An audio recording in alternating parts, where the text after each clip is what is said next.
This is LBC from Global, leading Britain's conversation with Nick Abbot. Hi, Annie. How are you?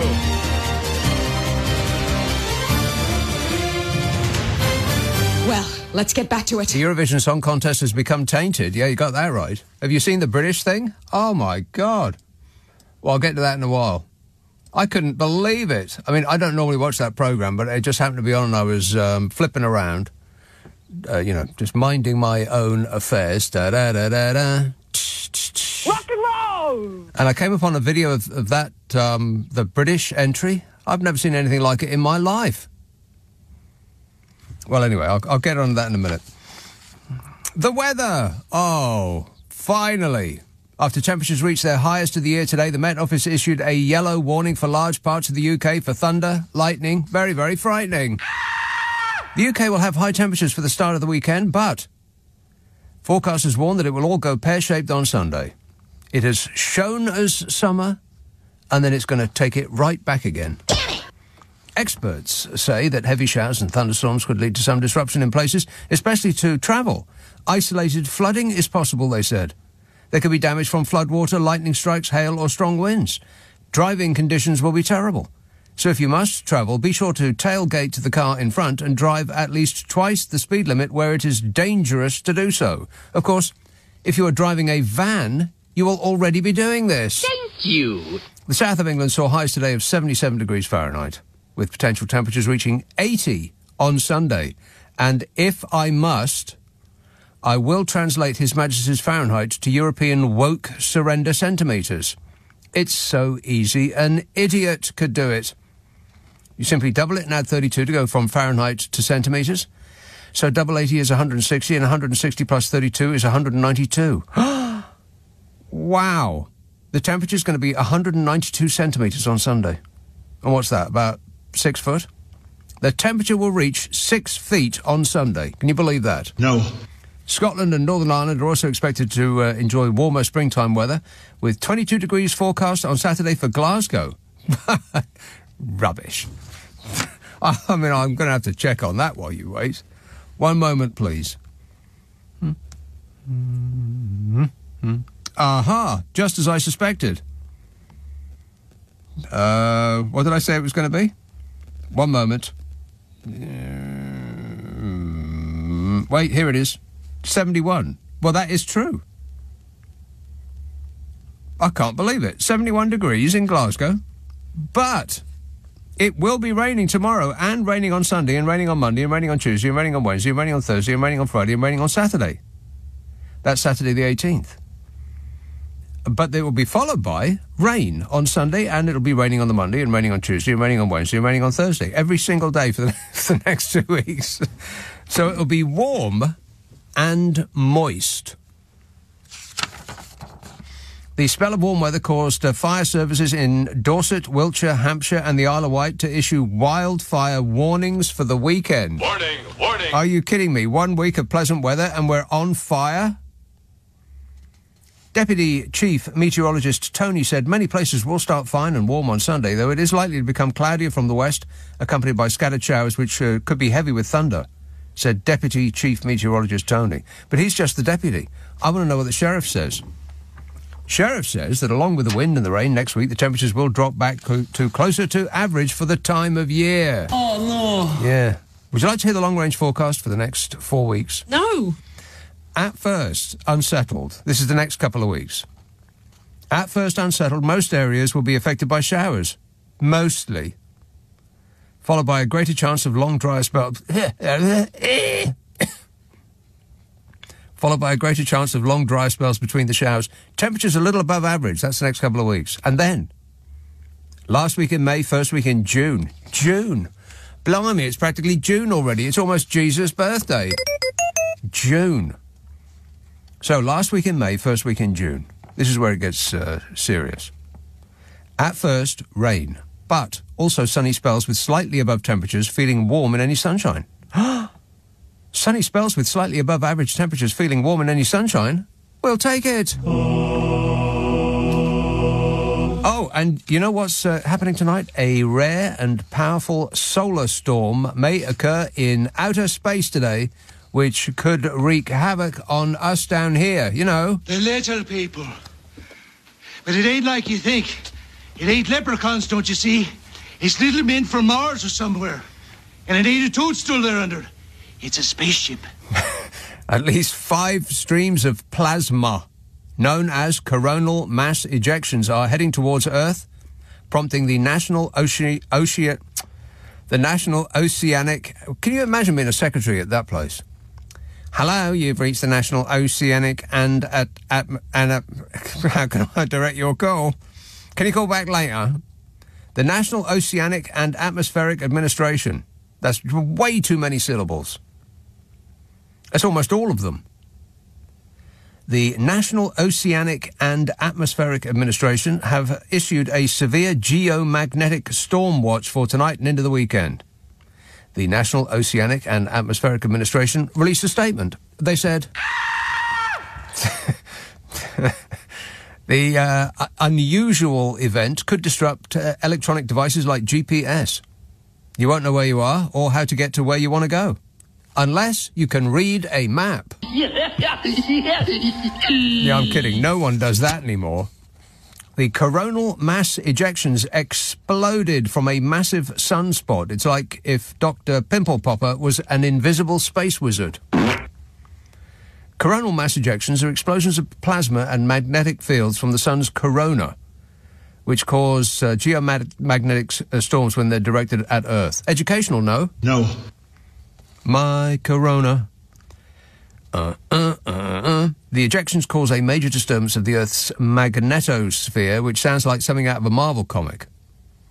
And this storm has been rated on a scale of 1 to 5, where 1 is something that you could just brush off you, like dandruff, and 5 is the extinction of all life on Earth. It's been rated G4. Now, I don't know whether those ratings are actually correct, but even if they aren't, it doesn't prevent it from being a fact. G4, 4 out of 5. That means it's big, huge. The storm could disrupt communications, the electric power grid, navigation, radio, and satellite operations. Wait, radio? It could also wipe out the internet for some time. Well, you know what? There's nothing on the internet that's very interesting, so that's no great shakes. But there might be in the sky, because all this means the possibility of an aurora borealis. And I know what you're thinking. You're thinking I'm a roaring borealis. But if the internet goes out, then I would assume that cash machines won't work. And credit card machines won't work. And we'll be sent back to bartering chickens for favours. I mean, approximately how long do you think it would be if the internet went down before we'd start acting like savages and begin eating each other? I'll give it about 10 minutes. Humans, the cornerstone to any nutritious breakfast. If it does, we're all in big trouble. I mean, people would get, they get peckish, and they'd immediately start killing their neighbour. Oh, well, Tesco's is shut because, you know, there's no electricity down there, so I'm going to have to go cannibal, you know, for a midnight snack. Just to keep me going till breakfast. Dowling Hove says, Nick, we've gone through so many looking glasses, I can no longer tell left from right. Please help me. Martin in Chelmsford says, does Rishi have a dastardly plan to improve his polling numbers and win the next election? Move to Labour. Skier seems to welcome anybody to the party these days, so I bet Rishi is sitting behind him at next week's PMQs. Well, if he is, you won't be able to see him, of course. Almost invisible to the naked eye is Titchy. Bell says, Nick, I've been set up on a blind date. The gentleman in question has asked me to bring a magazine with Donald Trump's face on it. Do I go on the date? I'm not sure what the magazine is for. Oh, I know. I know. I mean, people talk about Joe Biden losing his mind. How about this? Right now, in a number of states, the laws allow a baby to be born from his or her mother's womb in the 9th month. It is wrong. It has to change. It has to change. But, you know, he's not saying that as an expert. I'm not a doctor. He doesn't know. He doesn't really know anything at all. I know nothing. All he knows is what's on the internet. 0345 6060 973. You can text 84850. Email nicka@lbc.co.uk. If you're on Twitter, it's @LBC. I'll come back with hot royal news. This is LBC. This is LBC with Nick Abbott. Call 0345 6060 973. Tweet @LBC. Text 84850. You know, some whack job can say this stuff and get away with it? Okay, here's some royal headlines from the Mail. These are all from the same day, today. I'm not reading the story, these are just the headlines.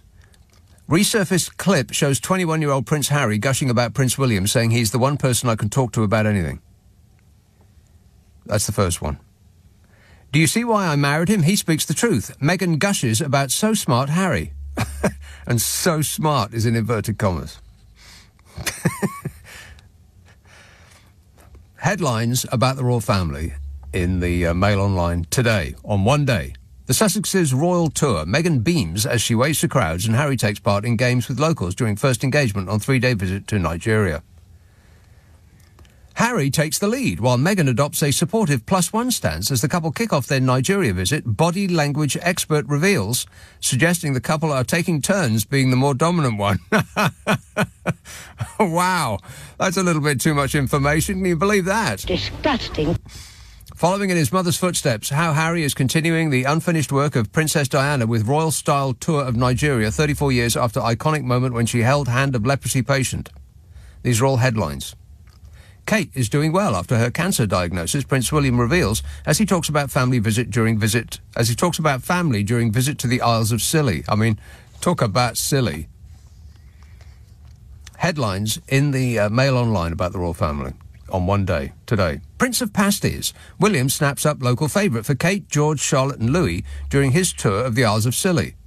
Like I said, silly. Meghan's very regal outfit. Duchess bears her back in £450 Heidi Merrick Windsor gown from 2012 as she joins Prince Harry on 3-day royal tour. I think they mean recycle, don't they? Because if a royal wears the same thing twice, they call it recycling. Headlines in the Mail about the royal family on one day. Our son Archie is 5. Moment proud parents Meghan and Harry discuss their little one's birthday as they sit with schoolchildren in Nigeria. Meghan and Harry take Nigeria by storm. Couple pose for selfies and take part in children's playtime as they kick off 3-day royal tour. Lilibet's got the moves. Meghan reveals her 2-year-old daughter loves dancing. Well, maybe she could be our Eurovision Song Contest entry. Meghan's sentimental outfit. Duchess sports $1,595 white Altuzora blazer she wore at Invictus Games in 2018 when pregnant with Prince Archie. Royal headlines from one day in the Mail Online. Harry and Meghan's mental health speeches in full. Duke talks about losing loved ones while Meghan tells children not to suffer in silence. Prince Harry and Meghan are not representing the UK government on Nigeria trip. British High Commissioner confirms.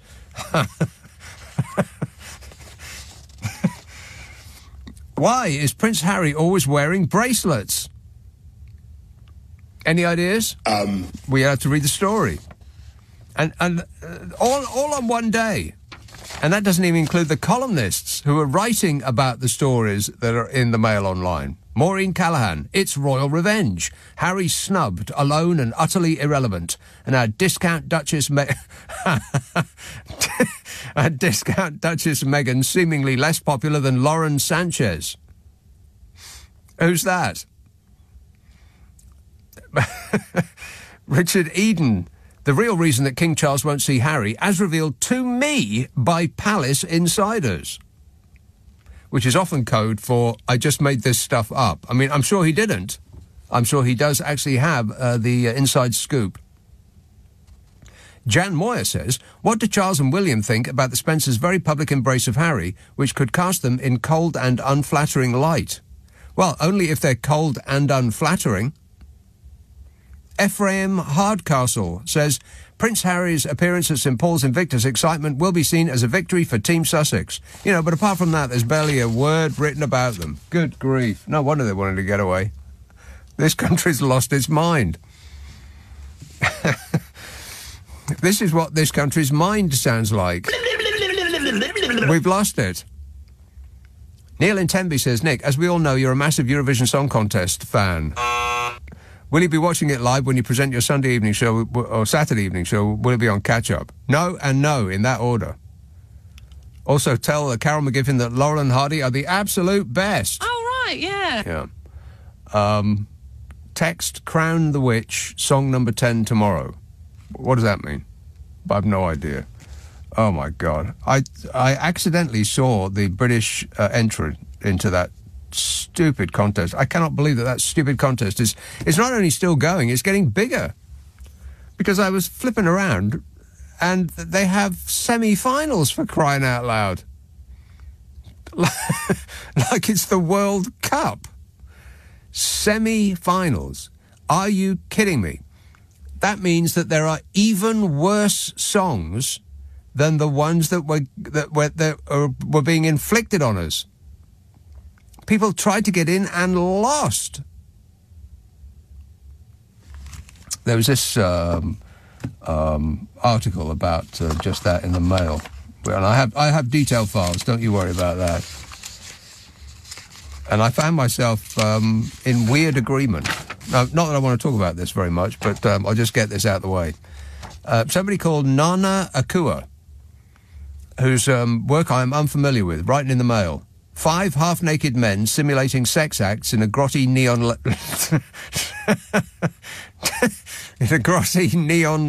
lavatory. Well, yeah, that sounds like fun Saturday night family entertainment to me. No, this is not the scene in some seedy Berlin brothel, but the UK entry to the 2024 Eurovision Song Contest, says Nana Akua. When I watched the clip of Ollie Alexander performing his song Dizzy, is that what it's called? In the semi-final on Tuesday night, it made me embarrassed to be British. Former frontman of the pop group Years and Years, I've no idea, 33-year-old Ollie Alexander is notorious for baring his skin on stage. Disgusting. However, this time the man who once said he feels very non-binary, what does that mean? Very, how can you be, has taken things too far, says Nana. Ollie Alexander will perform his song Dizzy at Eurovision on Saturday, which has sparked controversy for its sexualised content. Yeah, you're not kidding. Well, I don't know about the controversy part, but the sexualised content, I could not believe what I was looking at. Throughout his 3-minute song, if you can dignify it with the word, says Nana, Alexander gyrates around the stage in a red codpiece, thrusting his hips around like a rogue... like a rogue hosepipe. What? What does that mean? Meanwhile, his 4 strapping male backing dancers suggestively lick their lips, grab at whatever is between their legs, you never know these days, says Nana, rub each other's torsos, and, though I can't believe I'm saying this, bounce around on all 4s. That's what I saw too. I was absolutely stunned. This is supposed to be family entertainment, isn't it? Like, all generations sit there, or used to anyway, when I thought it was a thing in the 1970s. I cannot believe it's still going. And it's almost as though you feel as though you're being kind of dragooned into watching it. As though they're just pummeling you with this stuff. Semi-finals, for crying out loud. It's been on all week. And it's just endless. And they make it... They're sort of just hammering it into the Twitter sphere and the minds of the viewing public that this is a thing that they should watch. Well, no, it isn't. Anything else would be better. It's like we're being forced to watch it. Is this really what it's come to? Says Nana. 67 years after Britain entered Eurovision. God, is it that long? A woke nobody simulating sex on a barren stage. Where did it all go wrong? Says Nana. Eurovision was once a celebration of artistry and continental togetherness. Not really. Now it's a sexualised jamboree where the trans flag is more ubiquitous than the Union flag or the tricolour. What's the trans flag? Don't tell me. Catchy songs have been replaced by migraine-inducing synthetic beats, family-friendly dance routines by something more closely resembling pornography, and love for one's country replaced with love for oneself. I can't believe I'm about to say this, but I agree with the Daily Mail. What? I am stunned. I swear I saw people on that stage having, there's no other way to put it, really, mouth intimacy with a vegetable. What? Yes. Well, there are other ways to put it, but I'm going to put it like that. On TV, in the middle of the evening.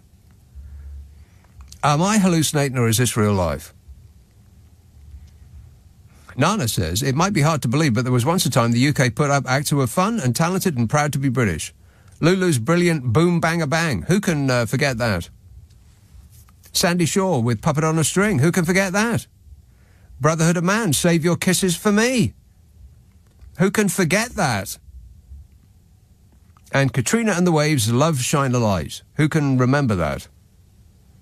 Despite our rich heritage in the competition, the UK has become a laughing stock. Yeah, and not in a good way. I'm proud to be British, said Nana Akua. I'm proud of the Union flag. Well, no, this is just nonsense. Proud to be British, proud of the flag. What on earth does that mean? You're proud that you were accidentally born in a piece of land in a country. That just makes absolutely no sense whatsoever. Proud. As opposed to French people who are, less proud because they're not British. It's just nonsense. But anyway, let's go with it. I'm proud of the Union flag and of His Majesty the King. Why? Why exactly are you proud of him? I mean, he hasn't been king that long. What's he done in the intervening period that has made you so proud, Nana? Just curious. And proud of our armed forces. And it's about time the likes of Ollie Alexander were too.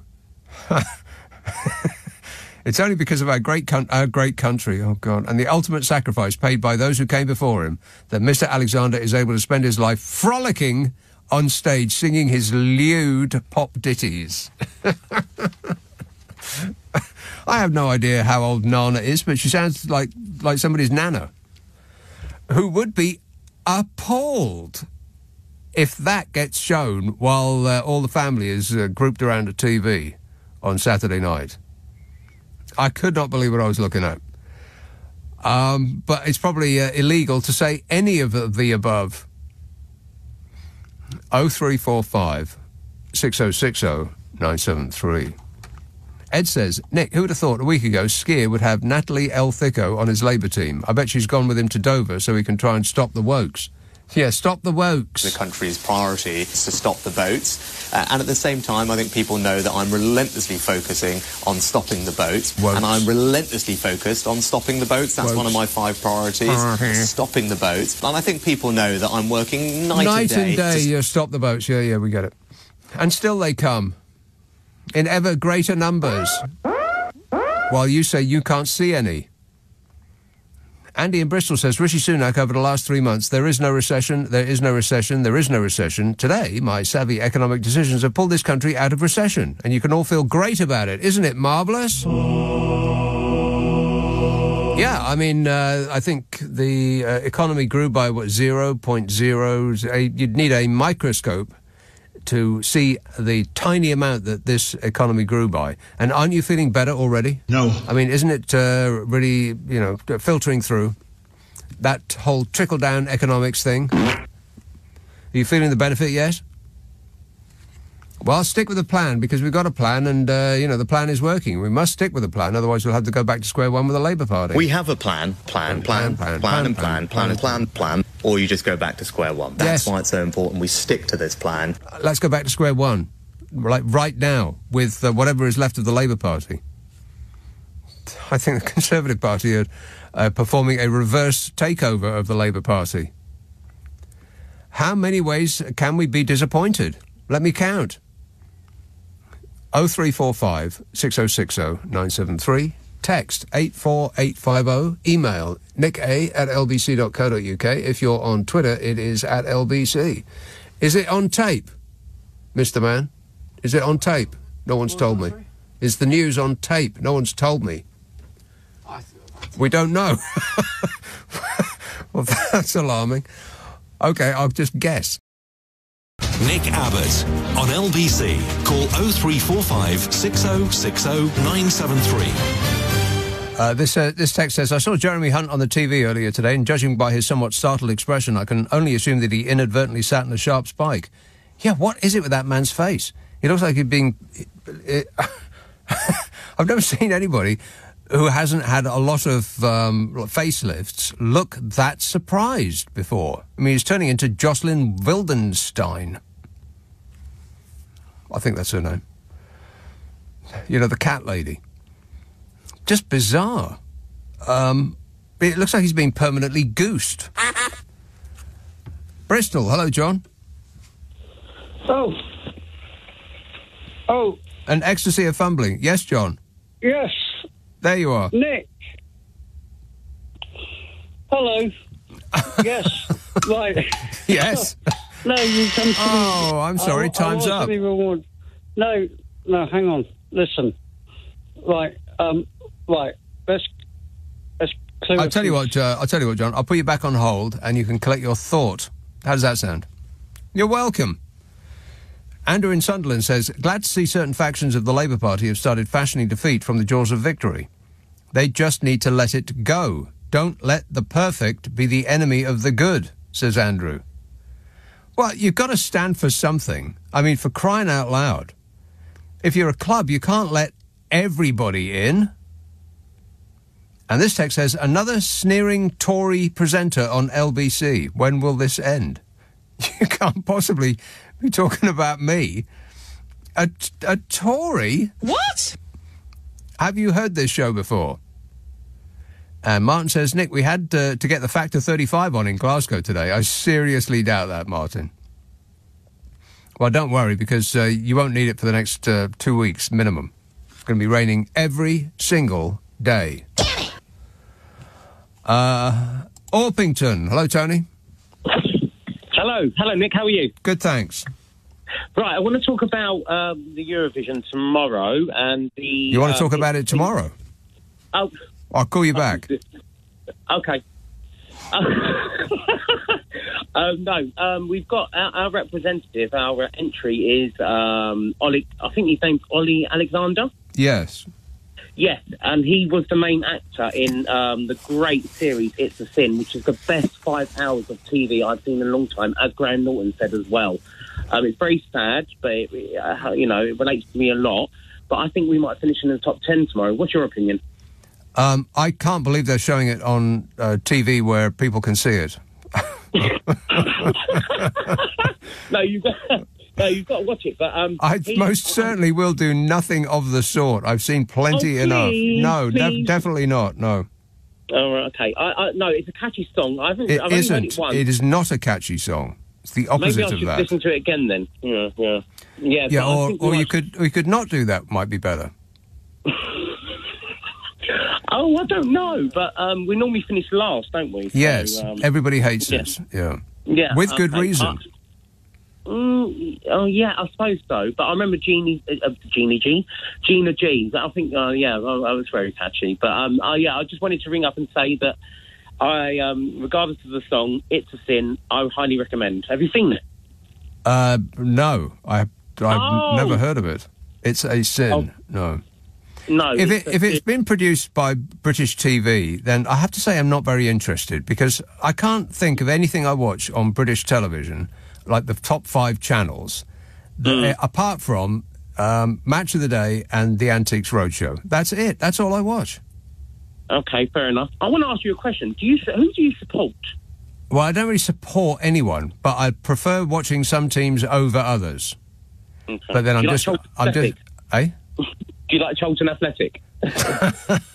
You're funny, Tony. No. You're a funny man. Thanks a lot, Tony. Got to go. 0345 6060 973. Andrew in Sunderland says, oh, no, read that one. This, Martin says, Nick, we had to get... No, read that one. I'm way ahead of schedule. No idea where I'm going, but I'm way ahead of schedule. Billy in the Isle of Wight says, just tuned into LBC and I can hear Nick Abbott complaining about the weather. Whinging and whining and moaning. Well, I'm not really complaining. I mean, it's been great, but it's not going to stay great. That's all I'm saying. These are just the facts, ma'am. This says, Rishi failed to stop another crossing this week. That's a good way of putting it. Rishi failed to stop another crossing. You want to seriously get a grip, Fishy? I'm gripping it. He is actually gripping it right now. As was most of the people on the stage at the Eurovision Song Contest when I saw it. Rishi failed to stop another crossing this week. Natalie Elphick making the treacherous journey across the benches to reach a better future on the other side. Jonathan Gullis was not impressed. I'm not sure she will reach a better future on the other side. I mean, are they seriously going to have her as a candidate in the next election for a Labour seat? I mean, how does that sit with the people that voted for her? I cannot believe that you are allowed to stand as a Conservative, get elected as a Conservative, and let's not kid ourselves. People don't vote for the candidate, they vote for the party. Yes, they do. Yes, they do. Yes, they do. So they voted for the Conservative Party up her way, and they've got a Labour MP now. How can that be allowed? You want to switch? That's fine. Go tell the people that you don't want to do that job anymore as the person that they thought you were. You're going through changes, and how'd you like me now? That would be the correct way to do it. But it's just this... I cannot believe that you're allowed to just switch parties on a whim and suddenly I'm Labour. Surprise! What kind of a screwed-up system is this? Marilyn says, Hi, Nick. If the lovely Rose from Devon calls tonight, please ask her what she said about you in the Radio Times. She said something nice about my voice, I think. She sent a message in late last night, early morning, responding to the topic of nobody buys the Radio Times anymore. Anyway, she said she rushed out to buy a copy as they were printing her letter that she sent about you. I'd love to know what she said. I share her love of birds too. Cheers, Marilyn in Toronto, British expat. The one that sent the spider catcher. I used that on a wasp just yesterday. I used ours twice last night. Yeah, they're very, very good, by the way. Spider catchers. It's a grabby arm. It's about 2-3 foot long, and it's got filaments on the end that close around a spider or a wasp, and it can't get out. Doesn't hurt it, but it can't get out. And the crucial part is it's a long way away from your hand.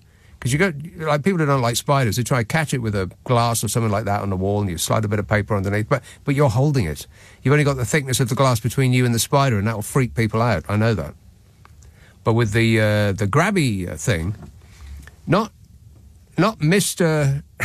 Mr. Grabby Hands. I will be so great to women. I cherish women. It's completely different to that. It's a grabby, like one of those things that people in parks pick up litter with. It kind of looks like that. They're excellent. I commend them to the house. This says, having heard your professional weather report, I can only assume that our weather is controlled by the current government. It tempts us with a hint of how things could be. Then, just as we start to feel better, it gets snatched away and returned to dire weather and persistent rain. Sounds like a Tory-organised phenomenon to me. Yes, probably the responsibility of... this government. Exactly. Oldbury, Ranjit. Hi, Nick. You okay, mate? Yes, good, thanks. Yeah, you know what? I've always had this suspicion, right, that loads of people never admit that they watch the Eurovision Song Contest. But they tend to watch it, because, on a Saturday night when the Eurovision's on, our shop in our local area is dead. I find that hard to believe. Why? But nobody admits it. I don't know. I never watch it. They ain't got time for a start. Yeah? And I agree with you that, what's it worth? You know what? They had Australia in there before, and that's not exactly Europe, is it? No, not last time I looked, no. No, well, that's what I mean. The main thing I want to talk about is, you know, when you said that for our safety there might not be a general election. Yes. What happens if, theoretically, all of the people cross over to Labour and Rishi Sunak's left on his Todd and James Cleverly and Corella Doberman, yeah? Yeah. What would happen then? Well, I mean, you know, logistically, would there be just a change of government or what? Well, they wouldn't have many places to sit, so there'd be a lot of standing. But logistically, I've got no idea. I mean, such a phenomenon has never happened. But, you know, a trickle can become a flood. It can. I mean, you know, I think 68 of them have said they're not standing, right? There's 8 or 9 that have been dismissed, right? You know, dishonourably discharged, as they say. Yes. Right? 3 have kind of gone across to the other side. Mm-hmm. One's kind of bouncing in between from Labour to Tory. And the rest of them are under investigation for sexual impropriety. Yeah. And the one thing, you know, if anybody from the Labour Party is listening, right, because, you know, when you got children's behaviour, like playground behaviour, it's going directly towards the Labour now. If they start a little bit of infighting here, right, and Keir Starmer gets pressurised into making statements he can't fulfil, it's going to cause them a lot of problems. They've got it literally in a bag now, right? And between now and the election, I mean, when is it when they have the recess for the summer? Another 4 weeks, is it? 5 weeks? I can't remember the exact date. Don't know. So say if it's 6 weeks, that's all they're going to get through now. Right? That's and right. you know what? Just keep your fingers crossed. Because they go on holiday for about 63 weeks in total over the summer. And then they come back, and it's about a week before they have conference season, which is 3 weeks of, trying to organise a room with a connecting door to your hottest secretary. Yeah. I mean, I was going to go to the Labour conference once, and I said, no, I ain't going to go, because you know what? It's like I used to go to union meetings, you know what it is? It's just a jolly day out. And you won't have access to all areas past, which is where the, all the hot action takes place. So literally, they've got to get through the next 4 to 6 weeks, And it's, I mean, it's like Keir Starmer saying he's going to get rid of Rwanda. You know, all these nutters, who want Rwanda, but they don't understand the logistics of it. That, you know, when somebody does They don't want Rwanda. They don't want Rwanda. They just want somebody to... But what's bizarre is that the strongest feelings about immigration are in the minds of the people who aren't surrounded by foreigners. Whose only foreigner they ever come across is the guy who runs the Indian takeaway in the high street. Or the chippy. but what I'm saying, it's so ridiculous, right? I mean, I've been, like sometimes I like to get inside somebody's head, okay? And I say, explain to me, right? I says, where are you from then, right? Well, I'm English, mate. I'm English, right? I said, hang on.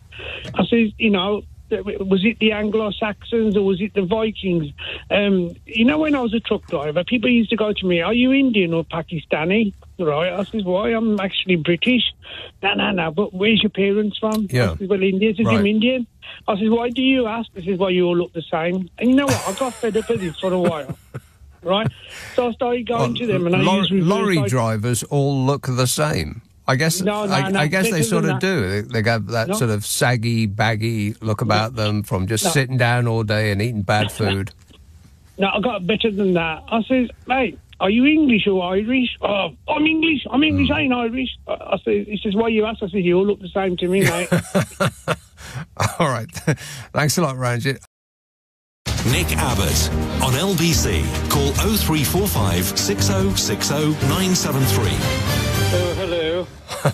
0345 6060 973. This one says, just listening to some old episodes of the Nick Abbott Habit podcasts, and I was wondering if Loud Maxine still calls you at all. No. The Nick Abbott Habit, it does remind me that I do a podcast. One of the podcasts that I do is called the Nick Abbott Habit. It's clips of old shows. It's 30 minutes, concentrated amusement, comes out on a Monday. I think you'll love it. The Nick Abbott Habit. The one that came out this week is It's really funny. It's when when I had a leaf blower incident. Ask for it by name on an internet near you, the Nick Abbot habit. If you have half an hour and you wish to be amused, it'll be right up your alley. The Nick Abbot habit. Let's have a call in West Devon. Hello, Rose. Hello, Nick. Well, I thought you were going to say the Nick Abbott incident just then. No. After the, well, I've just rung because that sweet texter was so nice about me, and I thought, well, why don't I just say what I said about you? And there's nothing wrong with this, is there? I suppose not. No, and I've got 2 birds to give that nice lady as well. A couple of birds. Well, and the thing is, I didn't rush out to buy it. I had already seen the previous weeks, and they were asking for people to say what their favourite radio voices were. So I thought, well, right, I'm doing it. So it'll sound like a very short letter, but I did do it. So I won't read the next one. I did do another chap as well on another station, but I put you first, of course. Thank you. Appreciate it. Thank you. What I said was, I revel in the voice of Nick Abbott on LBC. Revel. It's a bit embarrassing now I'm reading it to you. Revel. I revel in your voice, yeah, I do. I love it. Yeah, you know about birds. I have a question about birds. There was a robin that was... You don't want me to read this, do you? Well, I thought that was it. Isn't that it? No, Oh. this is not it. Go on. Heaven's sake. Give me some credit. I revel in the voice of Nick Abbott on LBC. He is blessed with an alluring timbre and great... Well, that's the... Yes, and great skill in the use of tone, which I think is true. Perfect, whether humorous or more sober. Right. But well, I'll sober up any time now. Booze. You watch me if I don't. I was going to say, there was a robin that was nesting in the ivy where I live, and I watched it like dart to and fro, very, very busy all day long, going and collecting, insects and all that disgusting stuff that they eat to stick down the mouths of its little chicks. But it's not there anymore. How long do they last? Or has it gone the way many furry and feathered things go round my way as a snack for cats? Well, that's what I'm bedeviled with as well, Nick. And I had the same. I have a pair of blackbirds nesting, which I didn't want to happen because of all the cats. But I think, hopefully, what's happened is that they've fledged the babies, and then they tend to sort of go off somewhere. Well, how quickly do they do that? I thought it was months. No. Oh, no. I think they're feeding them in the nest about 2 weeks. It varies from bird to bird. Oh, wow. Maybe there's been tremendous success. And they get really sort of big, and then they burst out of the nest, but they still have to be fed for days and days before their wings are... Because I rang up the RSPB about 9. I was worried about my blackbirds. And were they remotely interested? Because I've called the RSPB before, and they couldn't be less interested, because a ducks are so stupid. Oh, I know, that was a horrible story, yeah. Duck laid about a dozen little chicklings on my balcony about 4 floors up. What kind of a stupid moron is a duck? Because when it gets ready for them to leap out, it thinks that it's a tree, right? And water is underneath. But no, it's like solid concrete underneath where I live. So even if the birds could have got up over the ledge, which they couldn't, then they would have died anyway. So some bloke from a waterfowl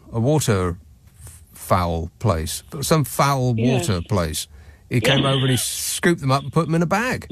I couldn't catch them. They were very, very fast, very, very young and quite quacky. But what a speed they are! I couldn't. I mean, I thought I might be damaging them if I grabbed them too much. So I called in an expert. Oh, well, I know. He just scooped them up with his hand and he threw them in a bag. Well, there you go. I wanted to tell you about a couple of birds myself. Can I do that? What kind of birds? Well, it's just migrant birds, actually. I just wanted to rejoice in the fact that the special place I go to where the swallows nest, they have arrived. And I'll just add this bit in. I saw them for the first time on May the 7th, which is the 200th anniversary of the premiere of Beethoven's Ninth in 1824. So I felt everything went together, and funnily enough, they were Classic FM had done a brilliant thing the night before, and then another radio station was broadcasting a performance at 2:00, and I thought, why not? So I stood up there, watched the Swallows, and I had Beethoven's earthy Ninth Symphony on at the same time, so if you can just imagine. And then the wheat ears, I wanted to say, were lovely, because they are... The what? Wheat ears. They're birds about the size of swallows altogether, I suppose. And they have ears? Different shape. No, I think it's to do with... I don't know what it's to do with. It's a funny name, isn't it? But they're coloured shiny black and shiny grey and white. Right, so not like wheat at all. They're called wheat ears, and they're not coloured wheat, and they don't have ears. No. But they have this apricot tummy, which is very beautiful, and they look as if someone's just painted them. They look so fresh. But the interesting thing is, you see, that they are those colours. It's only black and white and grey, slate grey. And where I see them, there's lots and lots of big rocks which are all coloured various shades of grey and white, and the wheat ears very much favour standing motionless for some time on these rocks, so you can't see them. You see, camouflaged. You look through your binoculars. Nature, yes, and there they are. Clever thing, nature, eh? Yes. Well, thanks for giving us an insight into bird life over at your place. Thanks for that, Rose. Cheers, my dear. 0345 6060 973. Yeah, the sky is alive with bird song. It's quite marvellous, actually. Tariq texts, thank you to all the Meghan Markle haters. You made her so unwelcome here that she had to fly over the UK and all the way to Nigeria to meet up with Harry. Oh, and it's all her fault for the Tories losing the seats in the last week's election. The obsession that the media in this country has with that woman is just bizarre. It's gone beyond weird. It's like stalking behaviour. No wonder they wanted to get away. Why wouldn't you? Alex says, I cannot believe that Robo Rishi is congratulating himself over the fact that we are exiting the recession that he created. Has he been programmed to believe that up is down, or is he just from the same tool shed as Lord Ham of Cameron? It doesn't seem to... Well, it doesn't fit well with me that he can proclaim that because of his munificence, inflation is going down and the economy has, in his words, turned a corner. Because if he did affect a change, how is the state of the nation previous to that not also his doing? And if he changed the economy for the better, why did he wait so long if it was in his power? Don't believe a word. Not one single solitary word. It says, this week a poll was released that showed that if an election were held today, the Tories would be reduced to just 13 MPs. And 4 of them would be Grant Shapps. These are the jokes, folks. 0345 6060 973. Text 84850. Email nicka@lbc.co.uk. If you're on Twitter, it's @LBC. Friday, Saturday, Sunday night at 10. Nick Abbot, LBC. And oh, I suppose so, we're going to have to talk about Natalie Elphicke.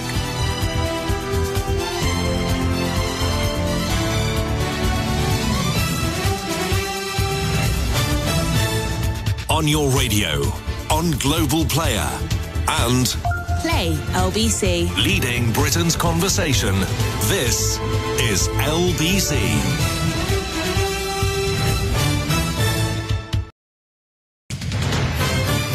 This is LBC from Global, leading Britain's conversation with Nick Abbott. What number are you calling from?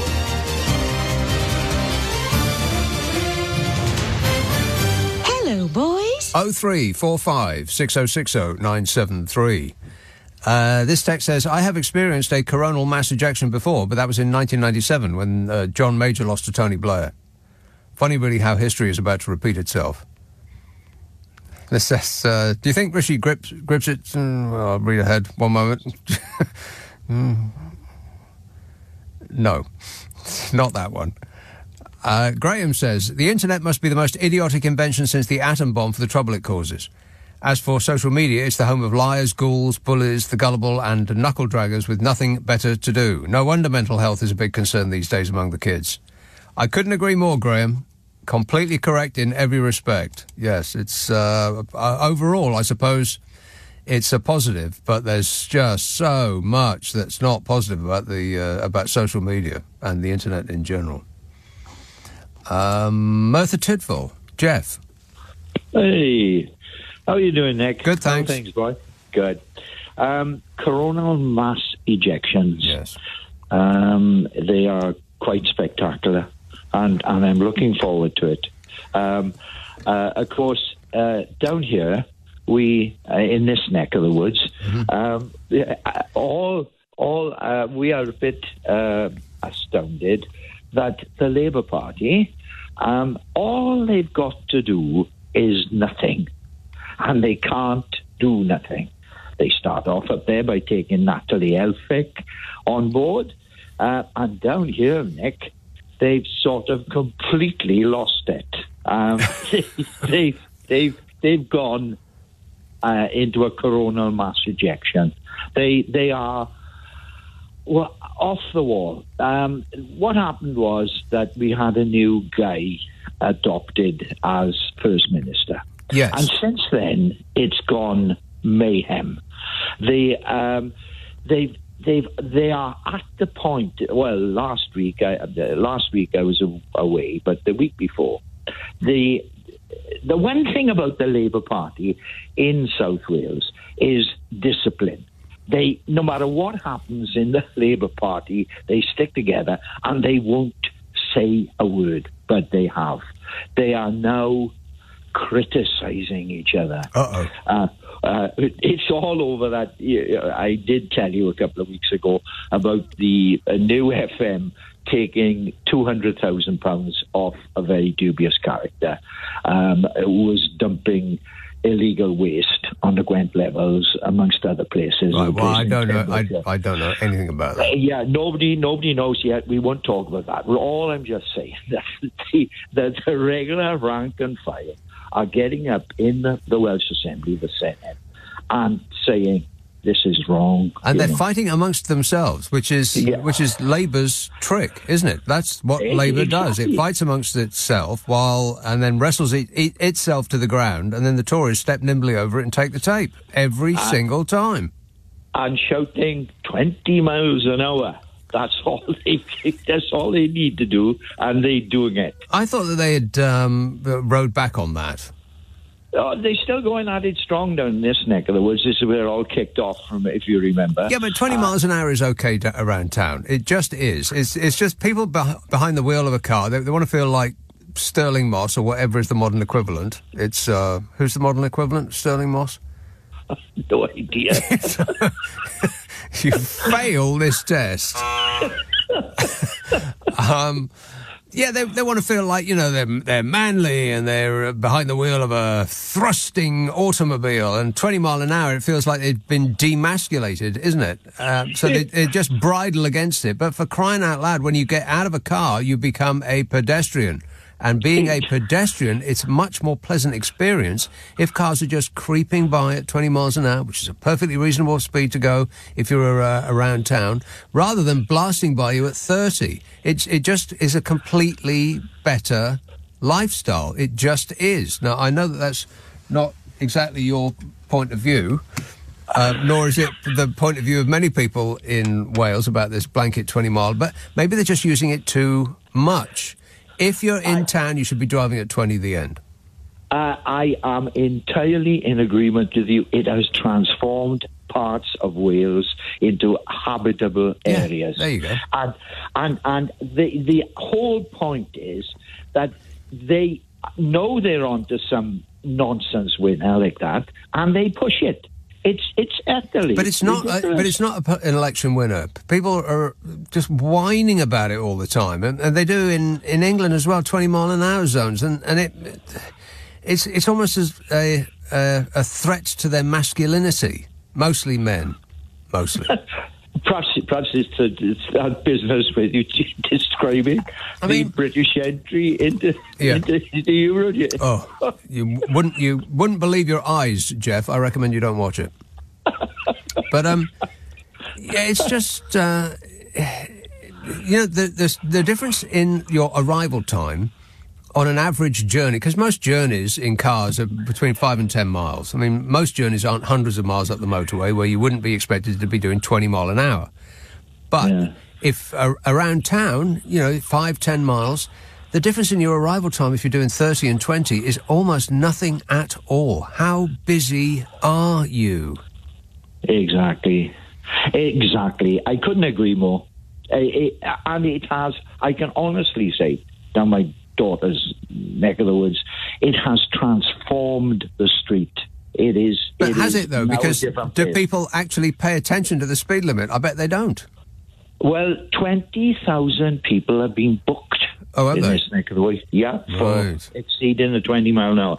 And they are observing it in lots of places. If you ever get down here, you'll see them doing it. But I think it's politically a brave move because people get up in arms about this kind of thing, and it becomes a movement, doesn't it? Like people feel aggrieved, and they want and they don't want to talk about complicated things, about how to solve immigration or a fair wage for a fair day's work and all of that important stuff, and foreign affairs and that. They can get behind something really simple. I want to drive at 30.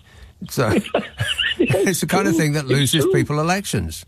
Yeah. I mean, look at Bodgers Johnson's old manor. Yeah. Wait a minute. I mean, they sneaked a win there by lying about the extension of the ULEZ zone. They were saying that if you allow the Labour Party in, then they're going to fine you, essentially, every time you get in your car, which is completely untrue. Yep. And just to say, to look on the bright side, Nick, the Sand Martins have arrived in River. Have they? Now, do you know what a Sand Martin is? I have no idea. Okay, we won't worry about it. Looks like a house martin, but is sort of tan-coloured, and it lives in the old ovens. They got little tiny holes, and they've come back, and now ovens? I know it's ovens. The ovens of the old ironworks in Merthyr. You should come down to this neck of the woods. It's very interesting. Certainly will do nothing of the sort. But thanks for the advice, Jeff. Appreciate it. Cheers, mate. 0345 6060 973. Lucy says, now that Natalie Elphicke has defected to Labour, is it time to call her Ms. Softy, given her lacking ability to hold true to her right-wing stances? Wow, it's a very complicated sentence you embarked on there, Lucy. What was the question again? Ben in San Francisco says, did you hear about Stormy Daniels' testimony this week? No. Well, I heard about it, but I didn't hear it. Apparently, while she was on the stand, she became so emotional she broke down to her knees. Just reading ahead. Nope, can't read that either. Stop putting things up that I can't read on the air. This isn't the Eurovision Song Contest, Can't get away with material like that. And this says, I went to see Bruce the Boss Springsteen. Rock and roll! In Belfast last night. Between him and the Stones' Hackney Diamonds, there's been some sublime music from our seasoned rocker community. Please tell us you'd still be rocking your soundboard at 74. P.S. Your leaf blower impression on this week's Nick Abbott habit hurts my ears when I'm driving. Enough already. Yeah, I did an impression of a leaf blower. I thought it was pretty good, actually. It's on the Nick Abbott habit. One of my other podcasts. Comes out on a Monday, 30 minutes. I think I mentioned it already. And this text says, I'm not saying that the latest Tory defection is controversial, but who's next? Is a steamer going to welcome Satan to the Labour Party? Any thoughts on that? I can't comment on that. Can't comment on that. Yeah, you'll think it over. This is LBC. Leading Britain's conversation. Nick Abbott. Alexa, send a comment to LBC. Okie dokie. The Labour Party should be less tribal and open to reasonably minded people, whichever way they voted in the past, said Keir Starmer. Well, he can't possibly have been talking about Natalie Elphicke then. I mean, reasonably minded people. Who can he be talking about? Well, let's read on and find out. In saying that the Labour Party should be less tribal and be open to reasonably minded people, Keir Starmer welcomed Labour's newest MP, Natalie Elphicke. What? Just when you thought it couldn't possibly get any weirder, it just did. At a speech in Dover, he said her defection was proof that the party was building a broad range of support. Yeah, they got kooks and crackpots and numpties and ne'er-do-wells, and some are good people, I suppose. The Labour leader said Elphicke's move was an invitation that we should be less tribal in the pursuit of a better country and invite people to our party who just want to join in our object of national renewal. What are you talking about, Skeer? She's everything that the Labour Party used to be against.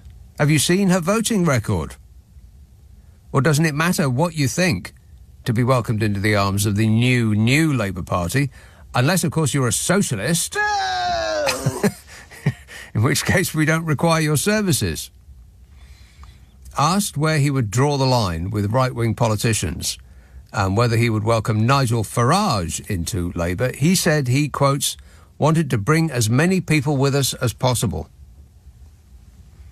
But that Nigel Farage was the last person who would want to join this Labour Party.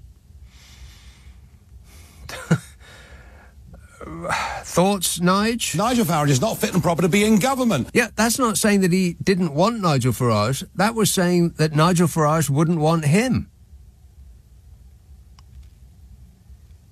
It was a perfectly simple question, and he could have just said no. Asked if he would welcome Nigel Farage into the Labour Party, he could have said no. I mean, he could have said no with Natalie Elphicke. But he didn't say no. In fact, he left the door open. He just said Nigel Farage was the last person who would want to join this Labour Party. Well, what if he does? Is that an okay? Is that a come on in? I mean,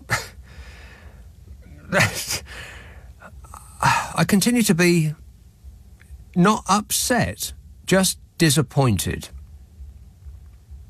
I mean, who else? Which other MP is deserting the sinking ship? How about the Liz bot? What do you reckon, Liz? Worth a go? I'm genuinely unclear. I'll put her down as a maybe. I mean, there's just loads of them that are under investigation for sex crimes, so let's assume that not one of those would be welcomed into the Labour Party. How about tax avoiders? Too many of them. How about you, Smug? I don't know anything. You'll fit right in. Streeting said that Elphicke had switched sides with a purpose and not out of personal ambition. Yeah. Good one, Wes Streeting. Funny. Referring to Elphicke's defection and that of the former Tory MP Dan Poulter in an interview with The Independent, Streeting said, I think in Dan's case, as a doctor in the NHS, who has come to the unequivocal conclusion that only Labour can be trusted to sort the NHS out, and Natalie Elphicke, who is with her community seeing the consequences of what happens when immigration goes poorly managed, I think they are very powerful message carriers, but they have defected with a purpose, not out of personal ambition, and I think people should take that message really seriously. You've got to be kidding me. I don't think you should take that message seriously. I mean, first off, Dr. Dan Poulter, he was a Tory MP since 2010. 14 years of the Tories defunding and dismantling the NHS. And only after 14 years did he think, maybe that's not the party for me.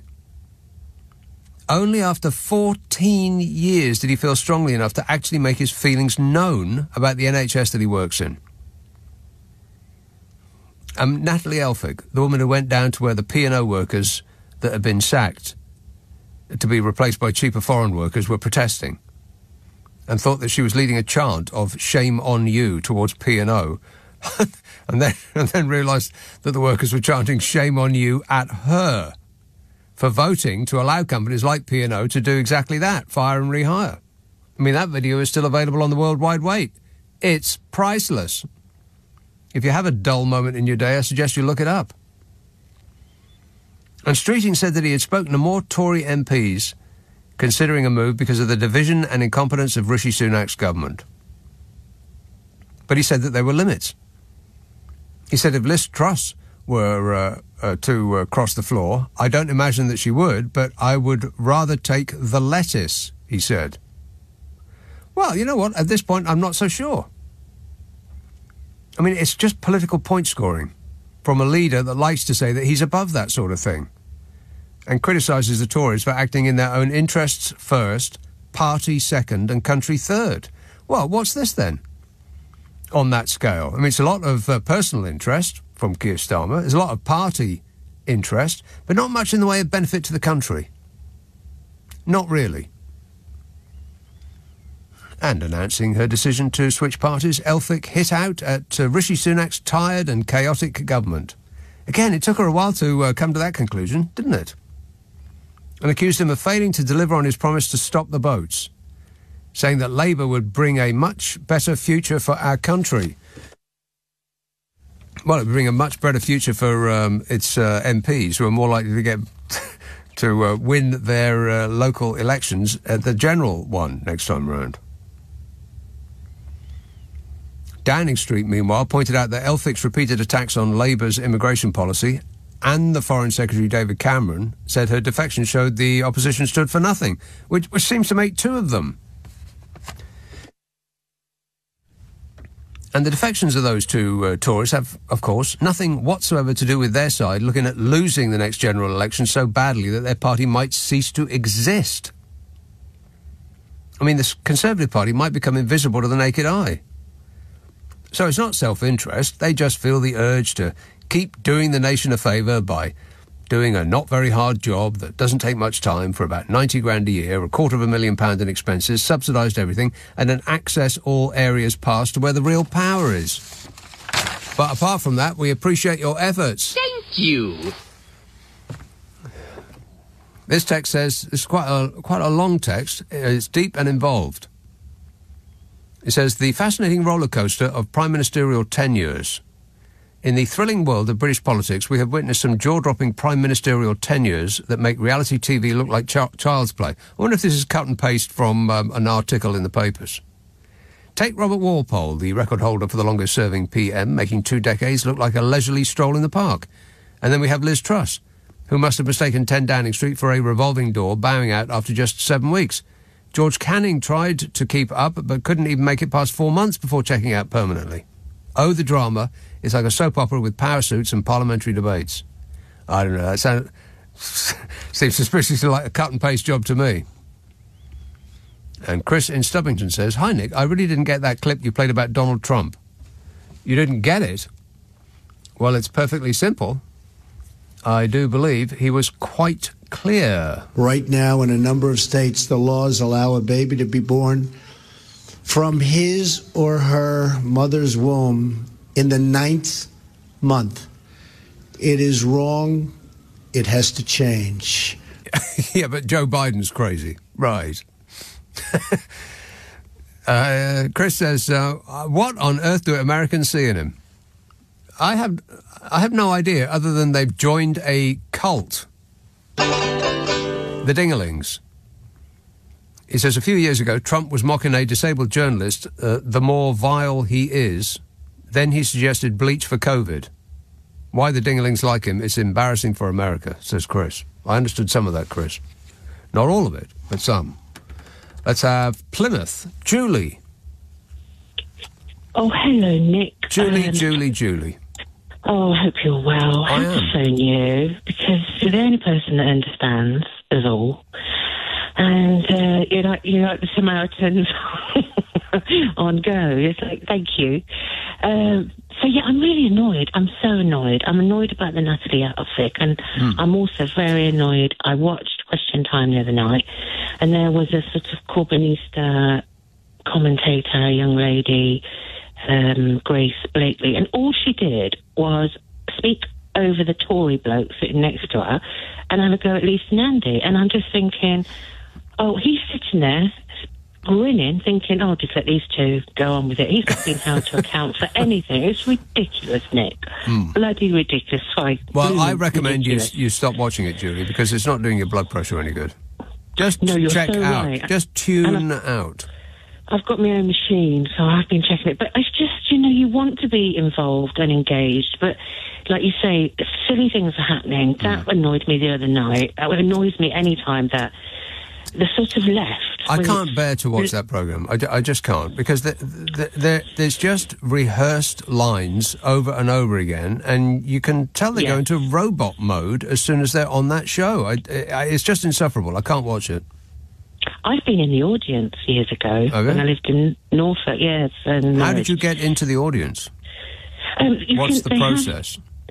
Well, you just go on their website when they're somewhere near you. Obviously, for you, London, is it? And then you I don't think you have to put much information about yourself. And then got a phone call back saying, "Oh, would you like to come?" And I said, "Yes, please." Well, do they ask you what party you support? Yes, so it sort of said, "What is your sort of political affiliation?" And at the time, I was living in under a Liberal Democrat. Oh. Not a troll, Nick. Oh dear. Under an area that was Liberal Democrat, and he was very good. And so yes, it was like. But I think you can say, "Oh, I'm not affiliated to any of them." Did you ask? Did you ask a question?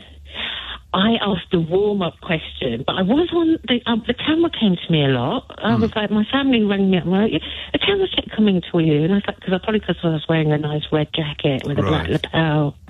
So wear a nice red jacket with a black lapel. Something that stands out on camera, yeah. Yes, but I mean, I don't know. It's probably like everything. It's all gone down the pan, but it's just. Was the programme much longer in real life than it was on TV? Did they cut out a lot? No, actually, they don't. It's recorded usually a couple of hours before on the Thursday night. Yes, and David, at the time, it was David Dimbleby. He'd come out with his slight lovely ties and, he'd say hello to you all. And you'd all be given a piece of paper to put a question in. And then they would look at what question was asked the most, and then they'd choose someone. Yeah, I bet they had very good grammar. Yeah, I bet they didn't. I bet they chose someone who wanted to ask the question that the producers had in mind when they started the show. Yeah. Yes, and also who's on the panel, and also the area you're in. Local sort of politics, and also, what's in the headlines, I suppose. Yeah. But yeah, I mean, I enjoyed it. It was nice to go, and you should go because you might get to meet Fiona. No, don't. No. Well, she's not a hero of mine, but don't. I just like her on the Antiques Roadshow because I just like that show. That's all, with the blessed Fiona. But no, I don't want to meet her, and I don't want to watch that program because it's just too irritating. I mean, you were irritated. I'm sorry for moaning. Yeah, no, that's okay. And I phoned up and passed that irritation on to you, but it's because you were talking about the nasty outfit. Yeah, unburden yourself all over me. Sorry, Nick. Yeah, that's In future, I shall bring up about music and happy things. Something HAPPY. Yeah. Good idea. All right, thanks a lot, Julie. Gotta go. Appreciate it. This text says, I hate Eurovision. Looking forward to Furiosa. I have no idea what that means. This says, Nick, did I hear correctly that Starmer was in Dover today, revealing his plan to tackle the small boats? How do you think that made Tichy feel? And Simon in Windsor says, I reckon we could get Elton John and Paul McCartney to write a song sung by Ed Sheeran and we'd still lose. Everybody hates us, says Simon in Windsor. Yeah, I wonder if it's worth doing that one year, but not telling anybody that that's what you've done. Get Elton John or Paul McCartney or some musical genius like that to write a solid gold hit and then get somebody to mime and have Ed Sheeran sing it off stage and see how many points we get. Null, I bet. Nick Abbott on LBC. Call 0345 6060 973. Well, the whole world's gone crazy. Yes, there is little doubt about that. Furiosa apparently is a prequel to the Mad Max character from Fury Road. So that's the new film, which is going to come out soon. God, I can't wait. Mad Max Fury Road is the second best action-adventure film ever made. Correct. That's just a fact. Can't wait for the new one. I think it's been directed by the same old geezer, so it's going to be spills aplenty. Excellent. Woolwich. Hello, Richard. Oh, Nick. Hello. Richard. Yeah, I went to Pip for the first time ever. Actually, because I heard you talk about it quite a lot, I went to PMQs live. I went to Westminster and I attended it. How did you get in? So I approached my MP, and they got me a ticket, which was great. Which actually is a very important point you raised, because the crowds there were just out of this. It was just off the scale. So how do you mean crowds? Well, I would have been queuing for hours and hours. I think if I hadn't have got a sort of short circuit ticket in by my MP. A golden ticket, yes. A golden ticket. I had the golden ticket, and I won the. Yeah. Exactly. So where were you sitting then? So I was in the public gallery. Behind the glass? Behind the glass, and that was the curious thing. So I didn't realize, I just thought there'd be maybe one or two benches, because but it's not, it's huge. It's like it's packed. It's like a stadium. It's a stadium, yeah. This raked seating. There's just way more people than you thought there would be there, but you sit behind a glass, which makes it a bit weird. It's almost as though you're not actually there. Yeah, because also it's called all microphones, so they kind of between sessions they switch off the microphone, and then you realise, in fact, it's all not right. Yeah, you're not. You really might as well be watching it at home on TV. It's better, in fact, to watch it at home on TV, so you get close-ups. When I saw it, I wasn't behind the glass. I was on the side where the special people go. How did you manage that? That's outrageous. Because somebody who used to work on my show is the assistant to an MP, so I got a super special extra ticket. Who you know? Yeah, exactly. But I'd have to say, because about halfway through I switched to go behind the glass for somebody came in and said, you've got a better view if you sit behind the glass. And it's quite right, because if you're on the sides, for people who don't know, it's what you see is on the ground level, and then on the first floor, essentially, is the seats for viewers. And most of them are behind a glass. But on the sides, that's where some MPs sit there and some people in their office and so on. It's sparsely populated. But you can only see one half. Because I was sitting above the Labour benches, so I could only see the Tories, which made it all... It didn't work. Yeah, it didn't work as a spectacle because I couldn't see Keir Starmer at all, or any of the harumphing old geezers on the Labour Party benches. I could only see the infuriating Pipsqueak bounce up and down and tell us how great he was doing. Nick, a few things to say. Well, first of all, I was really confused with the defection, because you have to leave your phone with everyone. So I was I didn't have no idea about the news or anything. That's right. You give your phone up before you go in. The floor, and they all cheered, and I thought, this is really chummy. I had no idea what was going on. Yeah. And then Starmer was smiling, and I saw him sort of lean out, because she sat behind him, and I saw him lean over, and I thought, this is really collegiate and quite great. And then it was later this big, because I stayed the whole time. Most people leave after the 30 minutes. Right. I stayed right the way through into the boring financial questions. I really was there. The whole place clears out, doesn't it?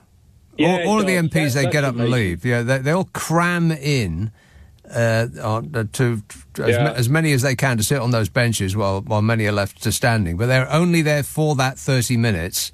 and then they're off to lunch, I think. Yeah, and you know the attitude of those stewards. I don't know the sergeant of arms.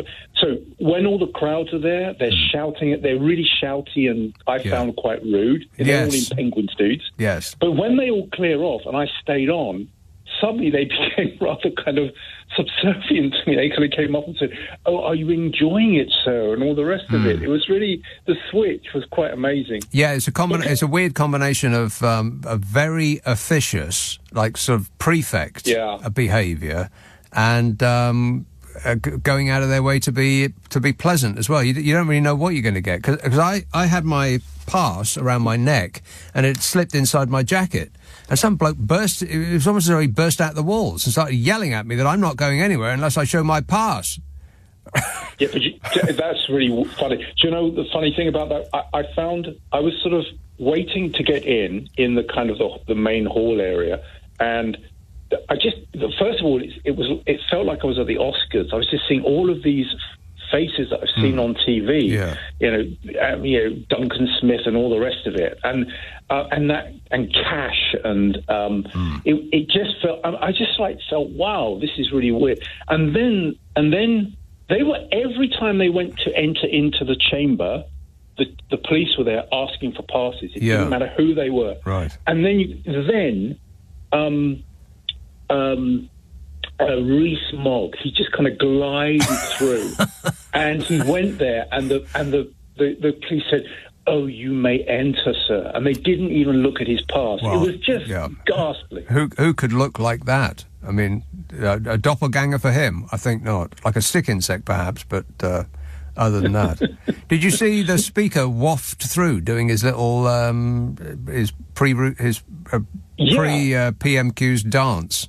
His processional, I know. And you know what, Nick, I was sitting down, and the policeman came up and said, "Oi, stand up." Yeah. And I said, "Why?" He said, "Because the mace is coming." I mean, how ridiculous is that? He does that every day, apparently. It's this odd sort of procession, and they slow march to, I guess, a tune in their heads. And he can't just go to work. He's got to have a parade. Yeah, it was so bizarre. That was bizarre. You know, okay, I mean, the political side of it, some of that stuff has got to go. Tony Blair got rid of a lot of it. Yeah. I think Starmer should get rid of a hell of a lot more. All that silly the men prancing about with buckles on their shoes. I mean, for crying out loud. Yeah, it's a nonsense. Let's move into the 1950s, shall we? Let's try and keep up. All right. Hey, did you eat there? No, I can't afford to eat there. It's subsidised, man. Oh, really? Of course. Oh, no, I missed the I didn't realise. That's the only reason I wanted to go. I wanted to get a slap-up meal on the cheap, but because it was the last day of term, they were all booked up. Damn it. Do you know what was interesting? I don't know if I can name names, but there was an MP, a Tory MP, who just kind of kept coming in and out. And I saw him just come in the chamber about 3 or 4 times. And by the 4th time, he was just clearly sort of had a few green teas. Well, I mean, the noise that they make, it tells me that they've been drinking since breakfast. You know, all that, you know, how could you make that kind of ridiculous, childish noise and not be drunk? Yeah, well worth going. So thanks for that, Nick. Because, right. I mean, that was basically listening to you, and I went, and it was very interesting. And now you've been, you need never go again. Right. All right. Thanks a lot, Richard. And it was a pretty good day to go, I bet. A defection. Another defective. 0345 6060 973. Let's have, let me see now, it's been waiting the longest. Malcolm, Bodmin. Malcolm. Sorry, Nick, there you are. I had you on mute, my friend. I didn't want to make too much noise. Nick, it's been an amazing week since your last show. Hasn't it? It's just absolutely surreal. But I think the nation, well, the red side of the nation is losing its grip ever so slightly, because what the nation has to do is look at this woman who has crossed the floor and simply say, it's just the price we have to pay for watching the Tories squirm and watching one of their own telling the nation how bad they are. I don't know. And no, look, Nick, all we have to suffer is them sitting on the opposition benches. They're not going to be on the same bench as the Labour Party when the Labour Party is government. Neither of these two will be on the government benches, right? As a backbencher or any other kind of MP. Well, hang on a minute. Well, hang on, though. Not as a backbencher. Why not? What? Well, because neither of them are standing after the election, right? Oh, she said that, has she? Yes. Right. Neither of them is standing for re-election anywhere. But then that makes it doubly weird to me. I mean, that's just of course, it's just so petty. I told your person who answered my call. I said, look, there are so many things about this that we just have to suffer, and it's as simple as the Labour Party are the receptacle. Somebody, Nick, has to be the landing place for an MP who leaves their own party in disgust. No. And if somebody leaves their own party in... Yes. No, I disagree entirely. I think that the landing place for an MP who can't stand their own party anymore is to quit and do something else, not to pretend that they now represent the opposite party. Well, that is the least of damage, the least damage to their own party, right? But for an opposition, what the opposition needs is for them to say, I am leaving you at my party because you are awful, and I'm going over there to the party, not over there, see them.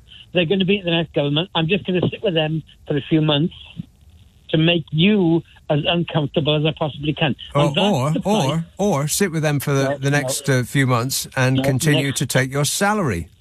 Look, you got to get your head around this, right? You and I now is the time it may be to do it with you. I've been telling you for years what was going to happen. You've been saying, no, Labour will shoot themselves in the foot or fall over each other. Right. None of what you said has happened. So you just have to go with me on this one, Nick, and accept that. We Labour supporters, we just have to put up with them being there a few months because of the damage it is doing to their own party. Them sitting on our benches isn't damaging the Labour Party. You seriously think that the Tories are going to be damaged by Natalie Elphicke not being among their ranks? They are damaged, Nick, with everyone who leaves because, if nothing else, she was a big shock to the Tories. She's as right-wing as they come, and she has gone. Yeah, but what does that tell you? What does that tell you, though? She's as right-wing as they come, and now she's now she's saying that she believes in the Labour Party. I mean, come on. No, Nick. She hasn't said, I really want to join the... Well, she said it, but that's not what she's about. She cannot stand Sunak. She cannot stand the fact that she picked up her husband. She should quit. She should not do another job that she has not been employed to do. I mean, if a person who's a welder, they didn't want to be a welder anymore, they can't just say, well, from now on I'm going to be a secretary, because they haven't been employed to be a secretary to that company. They've employed that person as a welder. But that's the whole point, Nick. They are elected as an MP, and everybody keeps on telling us we are a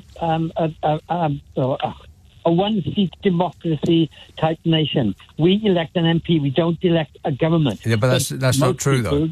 Most people go to the polling station to vote for a party, not their local MP. I bet if I went into the street with a clipboard and asked 100 people who their MP was, I bet they wouldn't have any idea. Well, let me tell you, I'm living proof that is not true, because I am as staunch a Labour Party supporter as anybody can be. But where I am, I'm going to have to vote Lib Dem to get rid of the Tory MP we have sitting here. Exactly. Right? So, you're voting for a party, not an individual. So you've just upended your own argument. No, Aha, charade you are. No, but Nick, I am electing an MP, right? He's a Lib Dem, okay? Yeah. Now, the point is, he is still my MP, even though he's a Lib Dem, and I've just got to live with that, right? No, but by your own admission, by your own admission, you're voting for the party, not the person. So it's the party which you should get if that's what is. Yeah, of course. No, I'm voting for the person. No, you just told me. You just told me that you were voting tactically Lib Dem, not for the person, for the party. Because that person is the only one who can unseat the Tory that I want to get rid of. That party is the only one. You didn't say the name of the person. You said the name of the party. No, yes, but the Lib Dems are not going to beat Labour, are they? They're not going to get more seats than Labour. It's not going to happen, man. Well, I don't know what the makeup of the electorate is round your way. But well, it's geography and it's you can say it as a technicality all day long that people go in and vote for their MP because that is technically true. But people do not go to the polling booth with the name of their MP in mind. They go to the booth with the name of the party that they want to win in mind. I understand what you're saying, that you are correct, but that's not how people act. It just isn't. And I don't think that if you get elected as a Tory, you can just magically say, I've undergone a conversion and now I'm a Labour MP. Surprise! That they're allowed to do that, it's just incredible to me. If you don't like it, if you don't like what you were elected to do, quit. Anyway, gotta go, Malcolm. Thanks for that. 03, let's just agree to disagree. Let's just agree that I'm right.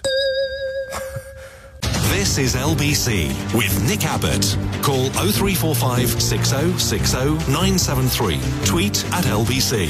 Text 84850. Are you trying to tell me that this is your act? Yes. Dave says, is watching the Eurovision Song Contest like a preview of dying and waking up in hell? That's what it looked like to me. Hell adjacent. Yeah. It says, I know democracy and self-determination are, on the whole, good things, but I'm old enough to remember the Eurovision being done and dusted in one night. But since the breakup of the Soviet Union and Yugoslavia, it lasts 3 nights. There's a lot to be said for empires. Well, that's a good point, yeah. In fact, it should be just one song from the UK, one song from the EU, and then we give the award to Australia. And then we can be done with it. It says, you really have to see the Irish entry. It beggars belief, but it is a serious work of art. 5 million views in 48 hours. You will have a what the hell moment. It really does leave you gobsmacked. You might not like the song, though, and the word song is in inverted commas. Well, don't get me interested. I've already made a decision, and my decision is no. No, no, no, no, no. Don't tempt me with the tales of fascination. Brickmansworth, hello, Jay. Hi, how are you, Nick? Yes, Jay. Just quickly, I got a feeling that this defector is going to play a blinder on Keir Starmer. She might do a Frank Pentangeli. Do you remember Godfather 2? Godfather 2, yeah, it's been a while. Yeah, but you know when Frank Pentangeli was giving evidence against the hearing and his brother walks in? So I reckon she's going to defect with the Reform Party and then pull a fast one on Starmer. You think Natalie Elphicke is going to the Reform Party and using the Labour Party as a stepping stone? I think she's like a double spy, a double agent. Just right. So she's going to sit on the Labour benches and get some information that the Reform Party can. I get it. Right. I think I wouldn't trust her if I could throw her. These are just theories. Yeah, I get it. But it's a good. It's a good theory. Well, it's an interesting one, yeah. No, but if she goes back to, look, I'm not a Sunak supporter by any means, okay? Neither am I Starmer. I'm just very, very pragmatic. Yeah. If she goes back to the Conservative Party, that's going to put Starmer in a real difficult situation, you know. Well, I don't know why he's welcoming her. If they ditch Starmer, then she could go back to the Conservative Party. Yes. Is that what you're saying? I think that'd be a real route, you know. That'd be a killer moment. Yeah, I think you're perhaps investing her with a little more power than she perhaps has, politically speaking. No, I think she's a double agent. She's Right. a plant. A plant. There you are. Right, like a weed. All right, thanks a lot, Jay. 0345 6060 973. Mike says, I wonder what Nana would have made of Frankie Goes to Hollywood. Is Holly Johnson still alive? Maybe he can sing for us next year. Well, from what I saw, it was a bit like Frankie Goes to Hollywood, except more explicit.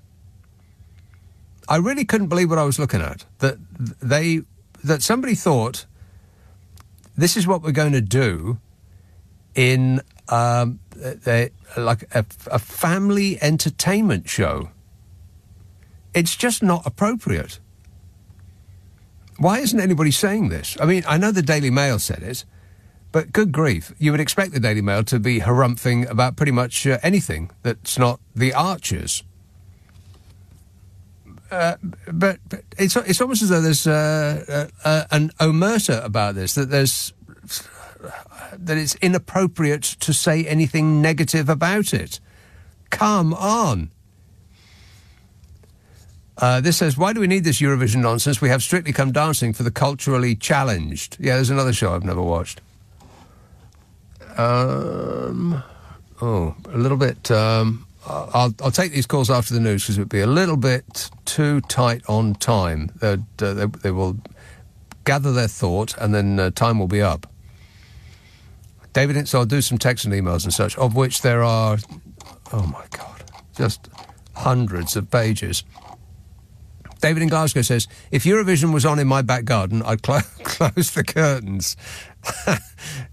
Yeah, you and me both, yeah.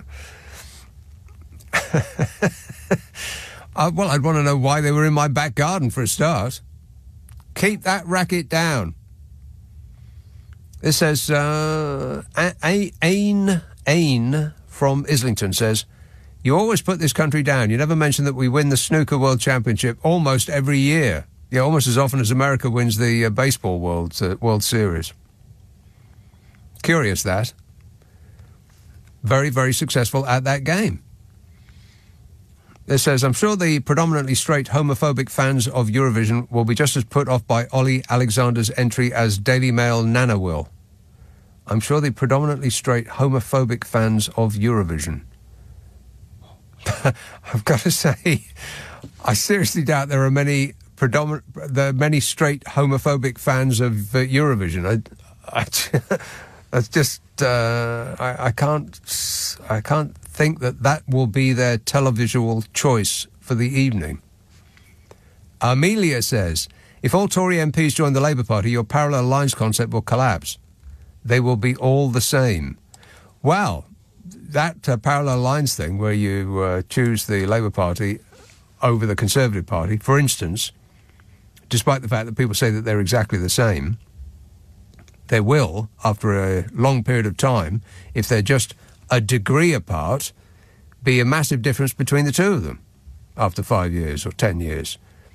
So they're not the same, but it's almost as though Keir Starmer is making great efforts in order to make them appear as though they are.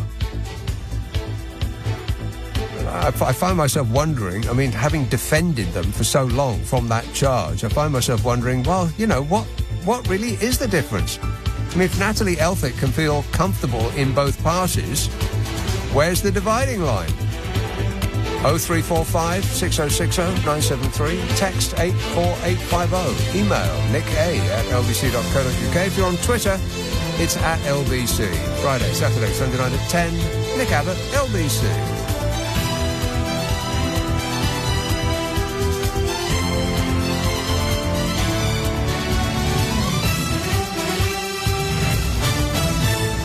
On your radio, on Global Player, and Play LBC. leading Britain's conversation. This is LBC.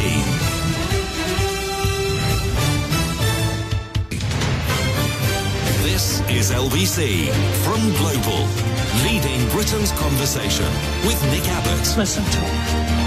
He knows everything. Yeah! Dude! dudes. So they lost 3,500 asylum seekers, migrants. 3,500. They've got absolutely no idea who they are or where they are or what they're doing. But they're going to find them. Don't you worry about that. Oh, the government is all over it. They got a plan. We have a plan, or you just go back to square one. That's why it's so important we stick to this plan. Stick to the plan, whatever the plan is. Just saying the word plan a lot. Yeah, they lost 3,500 of them, but don't you worry about that. They're all over it.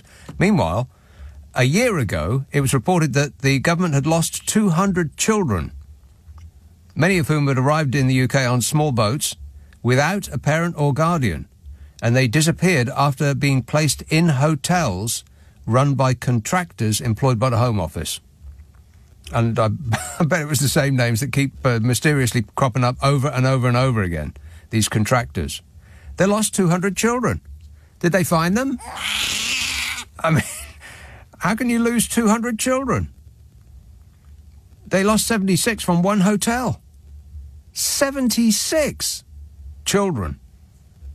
But, you know, other than that, they're all over it, and, nothing to see here. Kitty says, Nick, you have to watch It's a Sin. It was on Channel 4 and written by the wonderful Russell T. Davies. Seriously, it's so good. Russell T. Isn't he the guy who did Doctor Who? The children's programme? Well, if it is, then it's a no from me. And furthermore... No. No. Let's have Central Manchester. Hello, John. Oh, John. Too late. Let's have Huddersfield. David. Nick, you're losing faith in democracy here. I mean, first your attack on scones, which I think is scandalous. Scones. And, scones. No, scones. And giving up on scones. And giving up on Galloway. Don't be stubborn. And giving up on Galloway Watch, for his head. Oh. And now, worse than that, you've lost sight of the democratic process. Oh, no. Oh, God.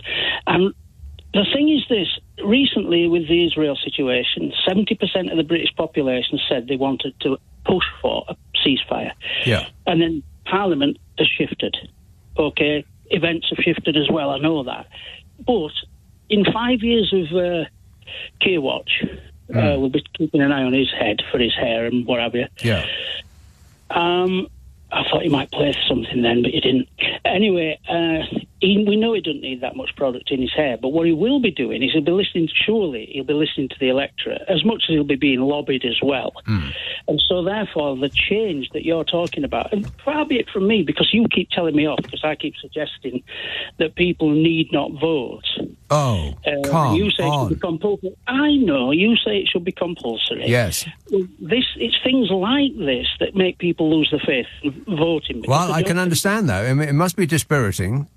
Just imagine the good people of Dover. They voted for a Conservative. They voted for a right-wing Conservative, not just a centrist Conservative. She's a right-winger in the Conservative in the right-wing party. She's on the right of the right-wing party, and now she's a socialist. Well, I wouldn't go that far. No, I wouldn't go that far either, no. Well, she wouldn't go that far. And a good friend of Diane Abbott, I'm sure they go and have coffee mornings together. Yeah, sure. But what they say, she's very up on housing issues. And as that caller Malcolm said earlier, she's not going to stand at the next election. Right. So she's a warm-up act for somebody else, basically. Yes, that's right, yeah. So that's the thing. So I think the democratic process is not done solely and wholly in the voting booth, as you keep suggesting, because you want to find me for maybe not going. It's done throughout the entirety of a parliament, isn't it? Because changes happen. Yeah, but I don't think you should be allowed to just switch parties and keep your job. Switch parties by all means, but then you have to go back to the electorate and say, how about me now? Yes, now that would be truly activating democracy, wouldn't it? Yeah. I do agree with you about that. Scones, no. Scones? Scones, no, but that, yes. You're going to tell me... but not forgotten. You're going to tell me you put the cream on first, next. Behave yourself. Butter and jam. Butter? Cream, I'm not rich. Right. What do you think I am? Okay. How do you know I've even got a fridge? All right, thanks a lot, David. Hey, Keir, You don't need to put all of that product in your hair. You just don't. You just don't. Crying out loud. I mean, change the oil once in a while, maybe. Dave says, Michael Hairdo Fabricant was on Sky News earlier ripping into Keir Starmer for accepting Natalie Elpwick, as Dave has spelt it. Natalie Elpwick, accepting it into the Labour Party while completely disregarding the fact that she was in his party only 3 days ago with his full support. Yeah, a lot of Tories trying to bend themselves into pretzel shapes, trying to figure out a way in which to criticise Natalie Elphick without thereby criticising themselves for sitting alongside her for so long and failing miserably. This says, both Dan Porter and her have crossed to Labour, but both have stated they will not stand at the next election. Well, then why? Why do that? It just seems a bit, I don't know. If you really wanted to bring the state of the NHS to the public's attention, then you had 14 years to do it. Why do it now? Let's have... let's try this one again, see if he's awake. Central Manchester. Hello, John. Hi, Nick. Sorry about before. No worries. No prior warning. I was coming online. Warning! You're on. I was dozing off. Just call and say I'm with you. I'm with you completely. I think this whole shenanigans with bringing Elphick into the party, I think it resembles, showboating. Yeah. JJ Okocha. I think unfortunately Keir Starmer's getting a bit carried away with the lead, and I think he could rub up more voters the wrong way than he will the right way. See, here's the problem. Here's his problem. People keep saying, every single week people call me up and say, well, what's the point of voting? They're all the same. What do Labour stand for? I've got no idea what they stand for. I must have heard that 1,000 times. And I try to defend him, but I'm running out of answers. What do they stand for? In what way are they different? If somebody like Natalie Elphick can be welcomed by both parties, how are they different? No, I think he's going in the right direction. I think we don't panic too much. I just think it's similar to James Corden, Ricky Gervais. What? Britain loves a successful person up until a point, and when they start showing off, we're quite ready to call him out. And I think that's what he's doing here. I think he's got such a very dominant position. I think he's doing a JJ Okocha. He's showing off. Who's JJ Okocha? Who's JJ Okocha? He's a Bolton football player who used to unnecessarily do trickery, which was much amused the Bolton fans. But if he pulls it off, then everybody is ooh and ah. But if he tries to do a back heel and it goes out. Right. We like a winner. We don't like someone to win too much, and I think that's the problem here. I think he's showing off a bit. He's pulling tricks. He should focus on the matter in hand. Well, he's ladling on the smarm with a trowel. I mean, it was just it was almost unwatchable. How pleased he was with himself at PMQs this week. Completely, and that's what I mean. I think Britain, we love people who succeed. We don't love people who succeed too well, and I think we should just keep doing what he's doing. It's working well. We've got into a strong point. Don't show off. And that's what that was the other day. I think he was trying to show off. He was trying to win the headlines. I think it's backfired a little bit for me. And it's more problems than solutions. But he was saying at PMQs, not that I watched all of it, I watched clips, because that's another thing that infuriates the hell out of me. I just can't bear it. That and Question Time. That Rishi Sunak is forever doing things party first and country second. Well, I'd have to say ditto. I mean, how is accepting Natalie Elphick into your ranks not party first?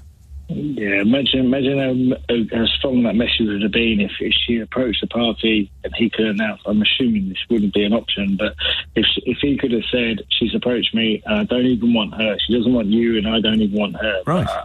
I assume there's some sort of backhand deal done that she'll only sort of publicly announce her rejection of the Tory party on the eventuality that she has some acceptance from the Labour Party. But it would have been so great. It would have been so great if he could have stood there and said, you know, I don't even want her. You don't want her. I don't moral want her. high ground. It would have put a dividing line between him and the Tories.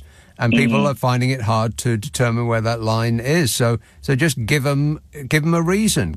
Show them, for crying out loud, is what I was yelling at the television. To little avail. All right, good work. Thanks, John. 0345 6060 973. This text says, these MPs are irrelevant. No one has heard of them, and no one cares what colours they wear. Nothing they are doing is in the interest of the British public, just pieces on a political chessboard. I suppose so, but some people have heard of some more than others. I mean, this Dr. Dan Whatsit I had never heard of before. I mean, he's probably excellent in every regard, but I am unfamiliar with his work. But Natalie Elphicke, I mean, she's something of a media... I was going to use the word star, but she's... I'm trying to think of another word that's not too insulting. She's not notorious exactly. She has a certain brand about her. You know, people know who she is, mostly from the video where she goes down to the P&O workers, and she thinks she's leading a chant in "Shame on You" to the workers who've just been sacked by P&O. But the dawning realisation spreads across her face that the workers are shouting "Shame on you" to her as she is conducting them in that chant. It's just comic gold. It's available near you on an internet. I'm pretty sure of it. Nick Abbot on LBC. Call 0345 6060 973. Right, so what are we doing? Given we are doing a radio show, but it reminds me I do a podcast with Carol McGiffin. Oh, right, yeah. Now, the idea is that it is a helpful podcast. We try to solve people's problems. It's the world's most helpful podcast. Oh, right, yeah. So if you want us to have a bash at your issue, then you're going to have to let us know what it is. Send it to the following address, nickandcarol@global.com, nickandcarol@global.com, and prepare for total satisfaction. Yeah. It really is a laugh. In fact, doing that podcast with her, I laugh more in the 50 minutes or so, twice a week, than any other point during the week. It's funny stuff. If you want to just take a mental holiday and stop doom scrolling and looking at our imminent demise during World War III, then check it out, because I think you will enjoy it. If not, then your money back, if not completely satisfied. It's free. If you got Global Player, you'll find it on there. If you've got a stupid smart speaker, then the magic phrase is play What's Your Problem with Nick and Carol. And the most recent one is where Carol and I stop our cars, respective cars, and ask for directions with dismal results. It's called What's Your Problem with Nick and Carol. You can find it on an internet near you. Kingsbury. Hello, David. Hello, Nick. Yeah, you were talking about Question Time. Yes. I'm a great fan, and I went there last year. Oh. Now, Fiona's very nice, and she gives you a little lecture at the beginning, what you should do, and if you've got any questions and everything. And she says, if you've got a comment, say, put your hand up and don't take it down, because then I won't see you. Right, great. Right. Well, so, you know how hard it is to keep your hand up for all the 5 minutes? You have to, yes. So they had two different questions, where one on housing and one on economics, where I had an answer. Do you think she picked me? Towards the end, that chap with the glasses, it's behind me. Oh. So can I mention the comment I was going to make and put it out to your listeners for the rest of the hour and see what they think? It's very important. Go on then. Right. My point was that in the last 30 years, the average price of a house has gone from 3 to 10 times income, and you're spending from 30% then to now about 80% of your income on housing. How do you expect the economy to improve when people haven't got any spare money because it's all going on houses? So, yes. It was a very simple question, because we're the first generation now that aren't doing as well as the generation before. Right. I feel sorry for them. Yeah, it's worse than that. We're dying earlier. Life expectancy was always on an upward trajectory until just recently, and now we're not only fatter and shorter and iller, we're dying more quickly. Well, I certainly think what you said about artificial chemicals, these processed foods, doesn't help. We are being poisoned. The human race is being poisoned. Just look at the shape of us. Yeah. I mean, it is actually cheaper. Whatever they say, it is actually cheaper, because I'm lazy, I can't cook. But if you buy fresh vegetables and pasta and rice and everything, you can make a really healthy meal for about £1.50. You can be bothered. Well, not 30p. No, not really. No, you just get a can of beans for that from the large supermarkets that do the discount. You can get a quite healthy meal. You get one egg for 30p. That's about it. But mind you, an egg is a meal. Well, it's lunch. Oh, yeah. It's very compact. It's not dinner, it's lunch. A glass of milk, yeah.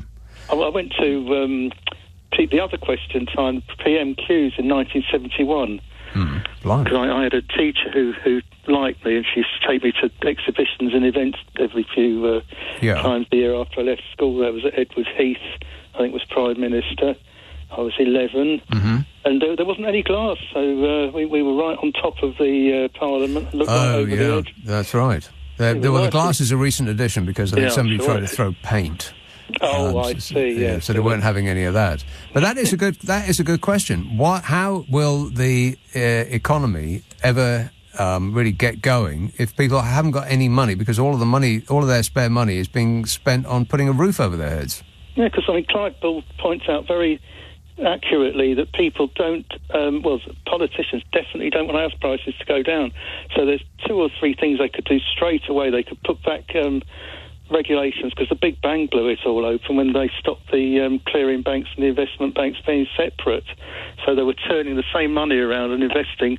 That's why we had the 2008 crash, because they were investing all in these subprime mortgages. Well, they weren't. Investing is not quite the right word there. Gambling. Yes, gambling. Which is how Fishy Sunak won all of his money. This government. Yeah, his fortune's based on gambling. He kept picking the right number on the wheel. Exactly, yeah. All right, good work, David. Okay. Thanks for that. Ta-da. 0345 6060 973. Seen Fiona Bruce up close and personal, and she was absolutely delightful in every way, shape and form. That nice lady off the Antiques Roadshow. This text says, I don't know if you've discussed this yet, but has anybody seen the Aurora tonight? No, we have not discussed it, but that's what we were promised. We were promised then a roaring borealis from the top of the country to the bottom, because there's a mass coronal ejection all over us. And that would have caused lights in the sky. Anybody seen this yet? Can't wait to go home and take a peek myself. This is Wales tonight. What does that mean? The image won't load. Right, so he's got a beautiful picture of something or other, but you can't put it up on the World Wide Wait. Oh, well, never mind. I just suppose that we'll have to suffer. Manchester. Hello, Stephen. How are you doing, Nick? Good, thanks. Everyone's getting so serious tonight. I actually thought we were going to talk about, really good action movies and stuff like that. Well, I've already made my pronouncement. The Mad Max Fury Road is the second... Do not talk about Mad Max Fury Road, because you didn't even know that the girl had a bionic arm. So. No, I didn't. No, and that's ridiculous. So I've got a film for you. Okay. Am I allowed to present that? Go on.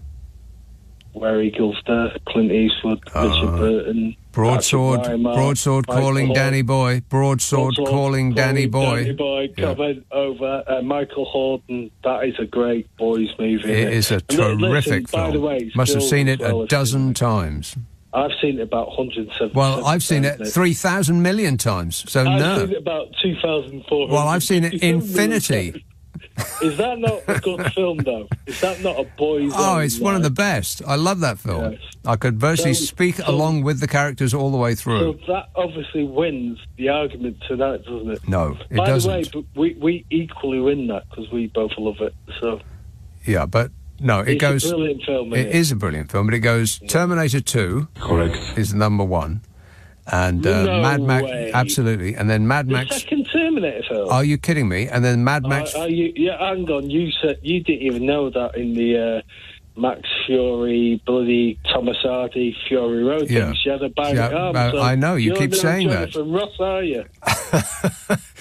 That is absolutely true, yeah. Yes, it is. Yeah, it is, yeah. No, it goes Terminator 2 is number 1, and Mad Max Fury Road is number 2, and all of the others are, the rest of the list, whichever order you want. Can we do a great film for the listeners now? And then you can boot me off if you want. Go on, then. With Neil and I. Fantastic. Well, You it's not what I would call an action film. No, it's not an action film, obviously. Well, there's a bit of action. There's an eel, so... An eel? Yeah, where Michael Elphick smacks the eel. I'm not going to go into that. I'm going to get barred there. But I don't recall that. I don't recall an eel in that film. I remember he burst into a cafe where people were having tea, and he said, "We want the finest wines available to humanity, and we want them here, and we want them now." Go back to the pub, Nick, where he walks in and then he pulls an eel out of his pants and smacks it on his, and then puts it back in his pants. That's Michael Elphick, that, isn't it? Right. Seriously. That is a classic film, but it's... The end, well, I shouldn't really say anything about the end, but it's not a laugh riot all the way through. It is tinged with melancholy, isn't it? It's a love story, mate. If you watch the end of it, where they're walking around the zoo at the end, it's a love story, man. About two guys that love each other. Yeah, no, I'm not. No, I think it's more a story of yearning to be something that you almost could. Or you almost caught it because he wants to be an actor, but not quite. Just being unfulfilled in life. I think that's what that story's about. I think at the end where he recites that verse is just beautiful. And the wolves are walking around in the background. It's amazing, isn't it? Come on, man. Well, I don't recall that. I don't know. I must drift in and out of consciousness when I watch films because there's all these very, very important details that I completely miss. But I'm glad that you brought that to my attention, Stephen.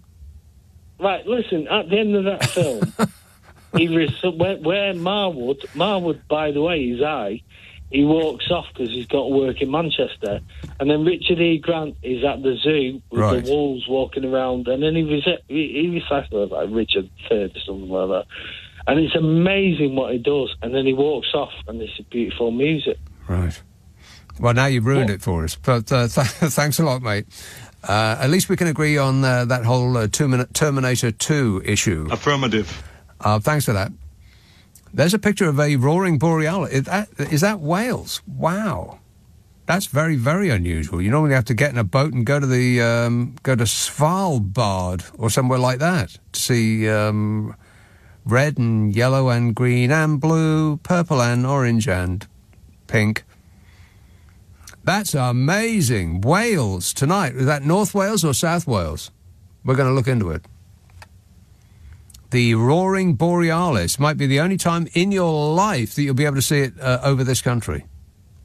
West Wales. Well, north or south? I said, is it north or south? And he said west. In the middle. Right. Calvin says, leave Richie alone. You'll miss him when he's gone. Yeah, I'm not sure that that's true. Jazz says, might as well send a lollipop lady to the English Channel. Oh, you mean directing people in? This says, Antiques Roadshow or Match of the Day, you've clearly got far too many channels to choose from. They're on the same channel. Apart from the repeats of the Antiques Roadshow, which are on, I can't remember, yesterday, something like that. It's on pretty much every hour of every day. I find myself watching the same ones that I've seen already. And I still get the valuations wrong. It's going to be £3,500. No, never is. Leading Britain's conversation. Nick Abbot. Alexa, send a comment to LBC. Yes, hello. I've been waiting for you. Hello. Yes. Hello, Claire. I've been waiting for you. Claire. Hi. I'm calling up about the Elphick defection. Yes. Now, I abhor everything she has said and stood for, but she's joining Labour. Labour aren't joining her, and if she was two-way street though. Well, no. I mean, she's a backbench nobody. I mean, she's going to have no sway in Labour. And basically, this is what I believe, right? Mm-hmm. That politics and life is a pyramid scheme of ideas. And you have to persuade, it's basically an ex-Tory MP is telling their Tory voters how the Tory MP is failing and how the opposition has better, more compassionate ideas. Before then going on, she's endorsing the Labour candidate in her seat. And I think that's very efficient. And I think that benefits the whole country for years to come. No. The more far-right people come over and take a look at a different way of solving our country's problems. I think that's for the good of all of us. No, the more people you can persuade. I don't buy it. I don't understand why not. Well, she hasn't changed her views on anything. I mean, she hasn't become a different person. She's still the same Natalie Elphick as she was last week. But now, apparently, she sits comfortably within the ranks of the Labour Party. So that says... if you think negatively of who Elphick used to be, then you now think negatively or more negatively about the Labour Party because they're tainted by association. I'm more interested in the people who normally would vote Conservative and because she has now switched, will take a look, even if they just take a look at another option, another way of thinking about things, and there might be just a handful or one or more of those people who once would never have looked at Labour and see a different way. And I think that over time that benefits us all. Natalie Elphick might not be doing this altruistically, but people who are following her might, and she's standing down, so it doesn't really matter in the future what her motives are. I'm more interested in the people who have voted for her, who now feel a permission almost to take a look at what Labour say. No, I think that they'll feel no. I think they'll feel aggrieved. They wanted a Tory, and now they've had a Labour MP foisted upon them. Well, some of them might, but some of them might not. And even if one or two, I mean, that's better than none who have changed their mind. The more people who change their mind and look at different ways of thinking about things, different ways of solving problems, I think that's to the benefit of all of us in the long term. Okay, then.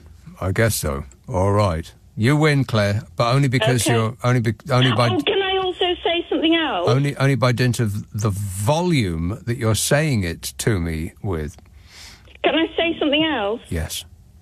This is my 1-year anniversary of discovering you, and I've not missed one show. And I've had a really difficult year health-wise, and you have helped me so much. So thank you. Well, that's very nice, Claire. Thanks for that. It really has helped me listening to you. I look forward to it every week. Oh, well, I wish you the very best. Thank you, and you too. And I hope that your health improves dramatically. I hope so too. All right. Well, thanks, Claire. Bye. What a nice lady. 0345 6060 973. Lucy in Balham says, if Natalie Elphick is now identifying as a Labour politician, is it time for Liz Truss to re-identify as a Lib Dem? Well, she could re-identify as a human being. Absolutely. She could try that on, see how it works. This text says, I bought a spider catcher yesterday. It came with its own plastic spider, which, to be honest, I didn't need. Really? Something that you could experiment on. Practice your technique. I tell you what, they're an excellent product. Somebody sent me one from Canada. It's I've described this many times on the air. It has filaments on the end, and it splays out like a hand, like hundreds of little plastic filaments. and it closes over the spider without hurting it. So there's no squashing involved. There's no icky, gooey stickiness or anything like that. And you can, feel positive about yourself because you haven't killed a living thing, even if it is a spider. But crucially, when you catch it, it's far away from you because it's at the end of this stick, as opposed to you having to, set about it with a tissue or, something like that, a cup, an upturned glass or something. No, it keeps it far away from you, so you can pick up that spider and just chuck it outside for the benefit of a passing robin. Awful. You imagine eating that stuff as your diet all the time. God. And like waking up at 4 o'clock in the morning and trilling about it. I wouldn't be so bloomin' happy. 0345 6060 973. Let's have Romford Elizabeth. Oh, hello, Nick. Yes, Elizabeth. I won't keep you. I'm just ringing to tell you that my granddaughter, who lives in Canterbury, an hour ago sent me some beautiful pictures of the aurora, whatever you call it. Absolutely fantastic. She had already seen the Northern Lights last year, but she said it was just as good. Where did she go to see the Northern Lights? I don't know, was it Denmark or Iceland? Okay, so like a long, long way away, not in her back garden. Oh, no. Right. And I'm in Romford, and I rushed out to see if I could see anything here, but nothing at all. Nothing at all, no. Well, that's Romford for you. Yeah. But this was Canterbury. Canterbury, well, you get a different class of sky in Canterbury, yeah. Yeah, about 60 miles from where we are. Right. But no sign of it here. Well, I know that if I leave the building here, you won't be able to see anything at all because it's so bright round here. But if I drive a good long way, then maybe I will tonight. I hope so. Yeah. But before I go, I love your show and keep up the good work. Well, thanks, Elizabeth. Yeah. Cheers, God bless. cheers, my dear. Take care. Ta-ra. 0345 6060 973. Message coming in from next door. If you go into On Air in Phone Book, there are a fair few images of the Northern Lights if you click the paperclip. Oh, this is like a science experiment. Never done this before. Let's see what happens. Ooh. I can't believe this is happening in this country. There's another one. Ooh. God, there's loads of them. How many of these have we got? Boatloads. Ooh. Well, it really is happening. And it's mostly outside. There's lights in the sky. Groovy. And they're, they're green and they're purple and blue and there's a little bit of pink in there. Yowza. Fantastic. Well, I've never been so happy. Now, how do I get rid of this? Oh, there it is. But I don't want to just sit here just looking at pretty pictures all night long. Very, very busy. Lots of things to do, people to talk to, that sort of thing. This text says, really looking forward to Eurovision. As we're in New Zealand, it'll be Sunday morning, not on TV, so we will have to live stream or use the official app. Are you kidding me? You're going to actually make an effort. You're going to go out of your way, as opposed to just slumping on the sofa in a post-dinner haze and letting it wash over you. Well, I don't get it myself. I really don't. Awful. Hideous. And I do feel as though it's almost... The sort of publicity juggernaut with the Eurovision Song Contest is so enormous. It's as though we're being pummeled into watching it. And I just won't do it. I saw a bit by accident, and it was so astonishing that I couldn't stop looking at it like a car crash. And that was the British entry.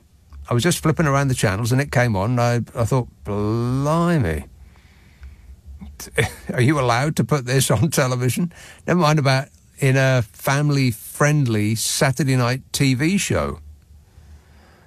My toes are curling with embarrassment as I speak. 0345 6060 973. Hawley. Oh, God, what have I done?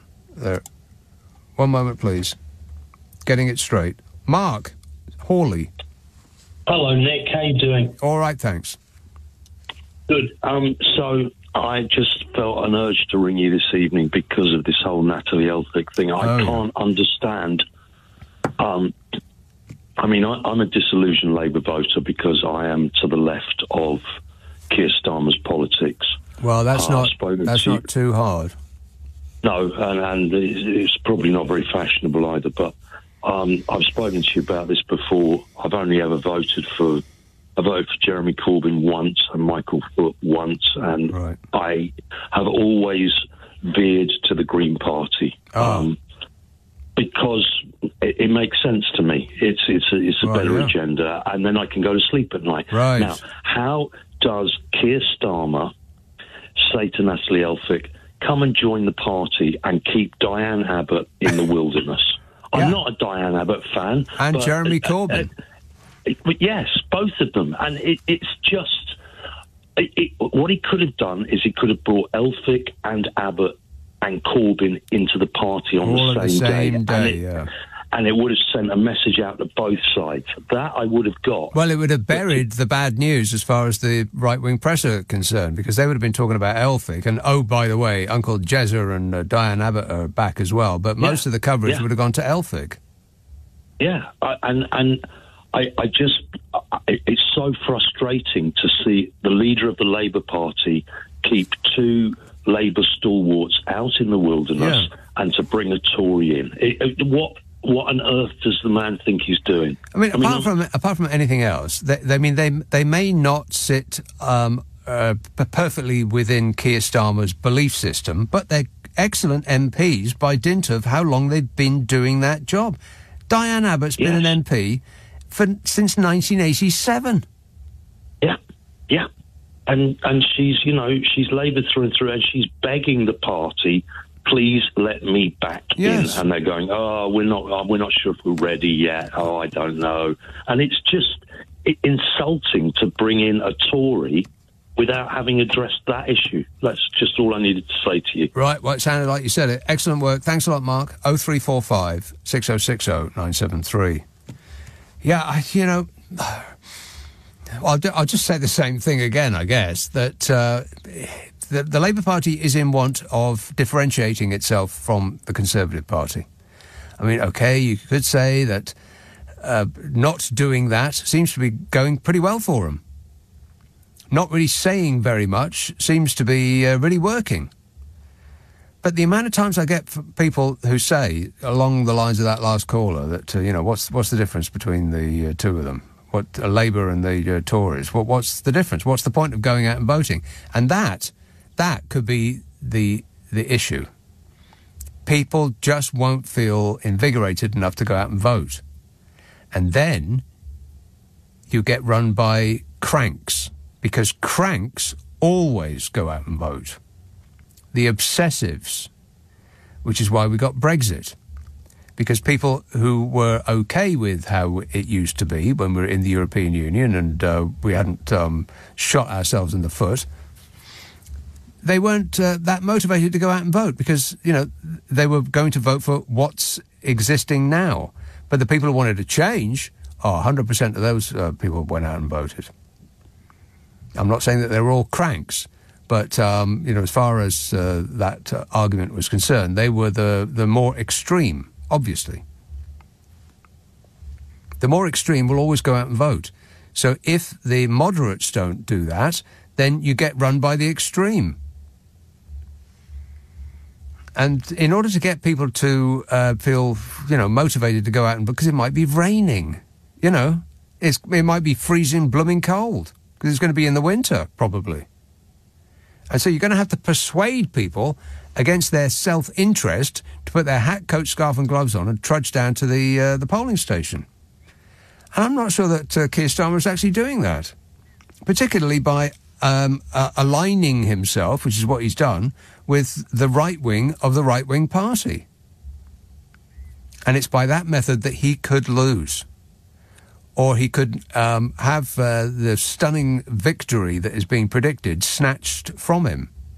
Not by people deciding to go and vote for the Conservative Party, but by people who might vote Labour, just not bothering to leave the house. This is LBC with Nick Abbott. Call 0345 6060 973. Tweet at LBC. Text 84850. Come on, we're running late. We are running late. Des texts, what says the day after the Labour Party... What says the day after the Labour Party is elected to power, the Tory party will blame every single issue on immigration and every other current issue within the country on the Labour Party? Right. Well, yeah, I think I've said that about 1,000 times over and over again. The moment that Keir Starmer gets his bony knees under the desk at number 10, the entirety of the Conservative Party and all of the papers that are associated with them, which is almost all of them, are going to be blaming Labour for absolutely everything that is wrong with this country. You know that they will. Romford. Hello, Jonathan. Yeah, hello, Mark. How you doing? Who? Hello, how you doing? Sorry, I was just messaging someone. Yeah, I was just calling about the situation you was talking about, which is to do with Rishi Sunak and the Labour Party. I personally think that they are the same party through and through. And the problem is that they are being controlled by an invisible hand that basically tells them what they should be doing, because how else would we explain Tory members leaving their constituencies to join the Labour Party? Whose invisible hand? This is the conversation we should be talking about. I personally, because we never talk about the City of London, who's notorious for not paying no tax, yeah, and they're notorious for being a independent establishment in England. Right, I'm not sure I followed that, but what you're saying is it's the money. The money is controlling them. The money is controlling them, and who owns the money? The City of London. Well, they got a lot of it, yeah, no doubt about that. Yeah, but they're the banks. They are the banks. Yeah, but I think that there's people with money that that donate to... What's interesting, I find, is that some organisations donate to both parties, and this certainly happens in America. You know, like an oil company, for instance, will give £100 million to the Republican Party, and it'll give £100 million to the Democrats. It's like putting your money on black and red at the casino, and you literally cannot lose. You cannot lose, and that's what's going on. That's why we need people like George Galloway, who speaks out against the establishment. We need people that are not in it for the money. Right. They're in it for the people. And that's what the problem is with our politics. And you think that's George Galloway? I mean, he's better than what we've got right now. Who else do we think will actually speak up for the people right now, if we was to nominate someone tomorrow? Who is going to... well, it depends on which people you're talking about. Are you talking about the people in the banks in the City of London, or are you talking about the people who are sweeping the streets outside the banks in the City of London? Just depends on who you're talking about, the people. But, I don't know... I'm conflicted because I do feel a certain sense of disappointment. It's almost as though I've sort of soaked in by osmosis the disappointment that people keep ringing me and telling me they feel about the direction of the Labour Party, and I keep saying no. You mustn't feel like that. Onwards and upwards and so on. But I mean, particularly after this week. Of accepting without question onto the benches Natalie Elphicke. I mean, if her, then would they refuse anybody? How about Smug? I don't know anything. Or like Liz Truss, or...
Is there no line at all?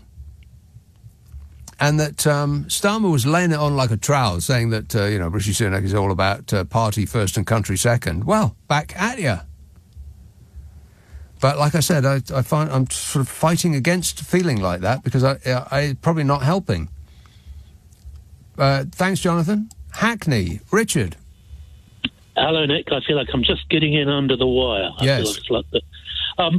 I think I can see why Starmer's taken Elphick. Mm-hmm. It's because she's so associated with this whole anti-small boats thing. I mean, she's the MP for Devon, I believe. Dover. Well, close enough. Yeah. If Starmer had turned her away, you would have had wall-to-wall Tory HQ today saying, well, the one thing I can tell you about Natalie Elphick is she's misguided in most things, but she's not misguided about stopping the small boats. And the fact that Keir Starmer can't have her in his party shows you that he's not serious about stopping the small boats. Well, they said it anyway. Yeah, well, did they? Oh, they've said all. They've said your ridiculous plan. You're going to make a conglomeration of MI5 and MI6 and the police and the border force and all of the rest of them. We're going to have a conflab and we'll figure it out. That's just a nonsense. What you actually want to do is to sink them boats, or words to that effect. Well, I heard a lot of Tories coming on and talking about how Natalie Elphick wasn't really one of the world's greatest thinkers and how she'd never really got her mind straight. But having said that, I can't tell you why she's been in my party for 14 years. Yeah, right, exactly, yes. Okay, that's just my two cents worth. Okay, that's about what it was worth. Excellent work. Thanks a lot, Richard. Tooting. Hello, Jan. Hi, good evening. Yes, Jan. Just about got in, yes? Mm-hmm. So I had something interesting. I thought I must share it with you because Yes. it's gone from... I bought some dates. Dates? For the shop, and I usually look at where the food is from. Yes. But I didn't realise till I got them home that they're from Palestine. And I thought, I can't eat these. They're from the famine zone. And how did they get here and everything? But I found out the most amazing thing, and it's made me feel really hopeful about the rest of Palestine, because apparently these dates, it doesn't say on the box, it just says they're from Palestine, but they're harvested in a place from Jericho, and apparently Jericho's on the West Bank, and it's actually, I had to do a little bit of finding out, so now I'm going to enjoy them, I'm not going to not eat them. But look, Jericho was the first autonomous region of Palestine. So it's great news. It makes me feel hopeful that, well, maybe they can come to some peace agreement because dates. No, I mean, this is how I found out that it's a really positive history about Palestine, because Jericho was the first autonomous region. Yeah, you said that. Yeah, of Palestine. But the thing is, though, Jan, a date. There's nothing really good about a date. It's just sugar. Oh no, they are. They're rich in vitamins and minerals. Are they though? Yeah. Are they? Yes. Are they? They really are. They're But rich you're in just lots saying. of minerals. No, you're just saying that. You haven't looked that up. No, I'm not. I'm not. That's why. Well, you find that it's from that part of the world when they go on their farm. I don't feel that there's any evidence that there is anything in a date other than sugar. Prunes. No, I do not want a box. Prunes, on the other hand, there's no end of goodness in a prune, but a date is no. It's a no from me. No dates. Appreciate it, but not now. Not now. Not ever. Never. Anyway, Jan, thanks for that important info. An update. Educational, no? No. Now, if you missed any of today's show, you can listen back on Catch Up on Global Player. In fact, we put the podcast of the Friday and Saturday night shows up the internet. The magic phrase is play Nick Abbot the whole show podcast if you have one of those stupid smart speakers.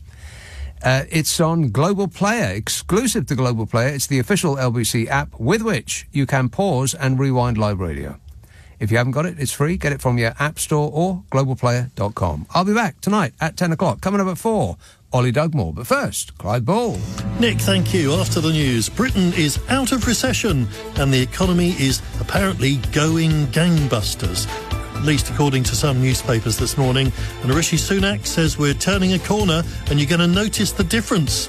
So, have you noticed a difference? Is this the boost he's been waiting for or just hype? Plus, we'll have a look at the growing number of bank closures. We'll look out for the Northern Lights. And do you avoid ultra-processed foods? More evidence that you should be. And we'll have a word about smart meters. Lots coming up after the news at 1. 0345 6060 973 is the number to call. On your radio, on Global Player, and Play LBC. leading Britain's conversation. This is LBC.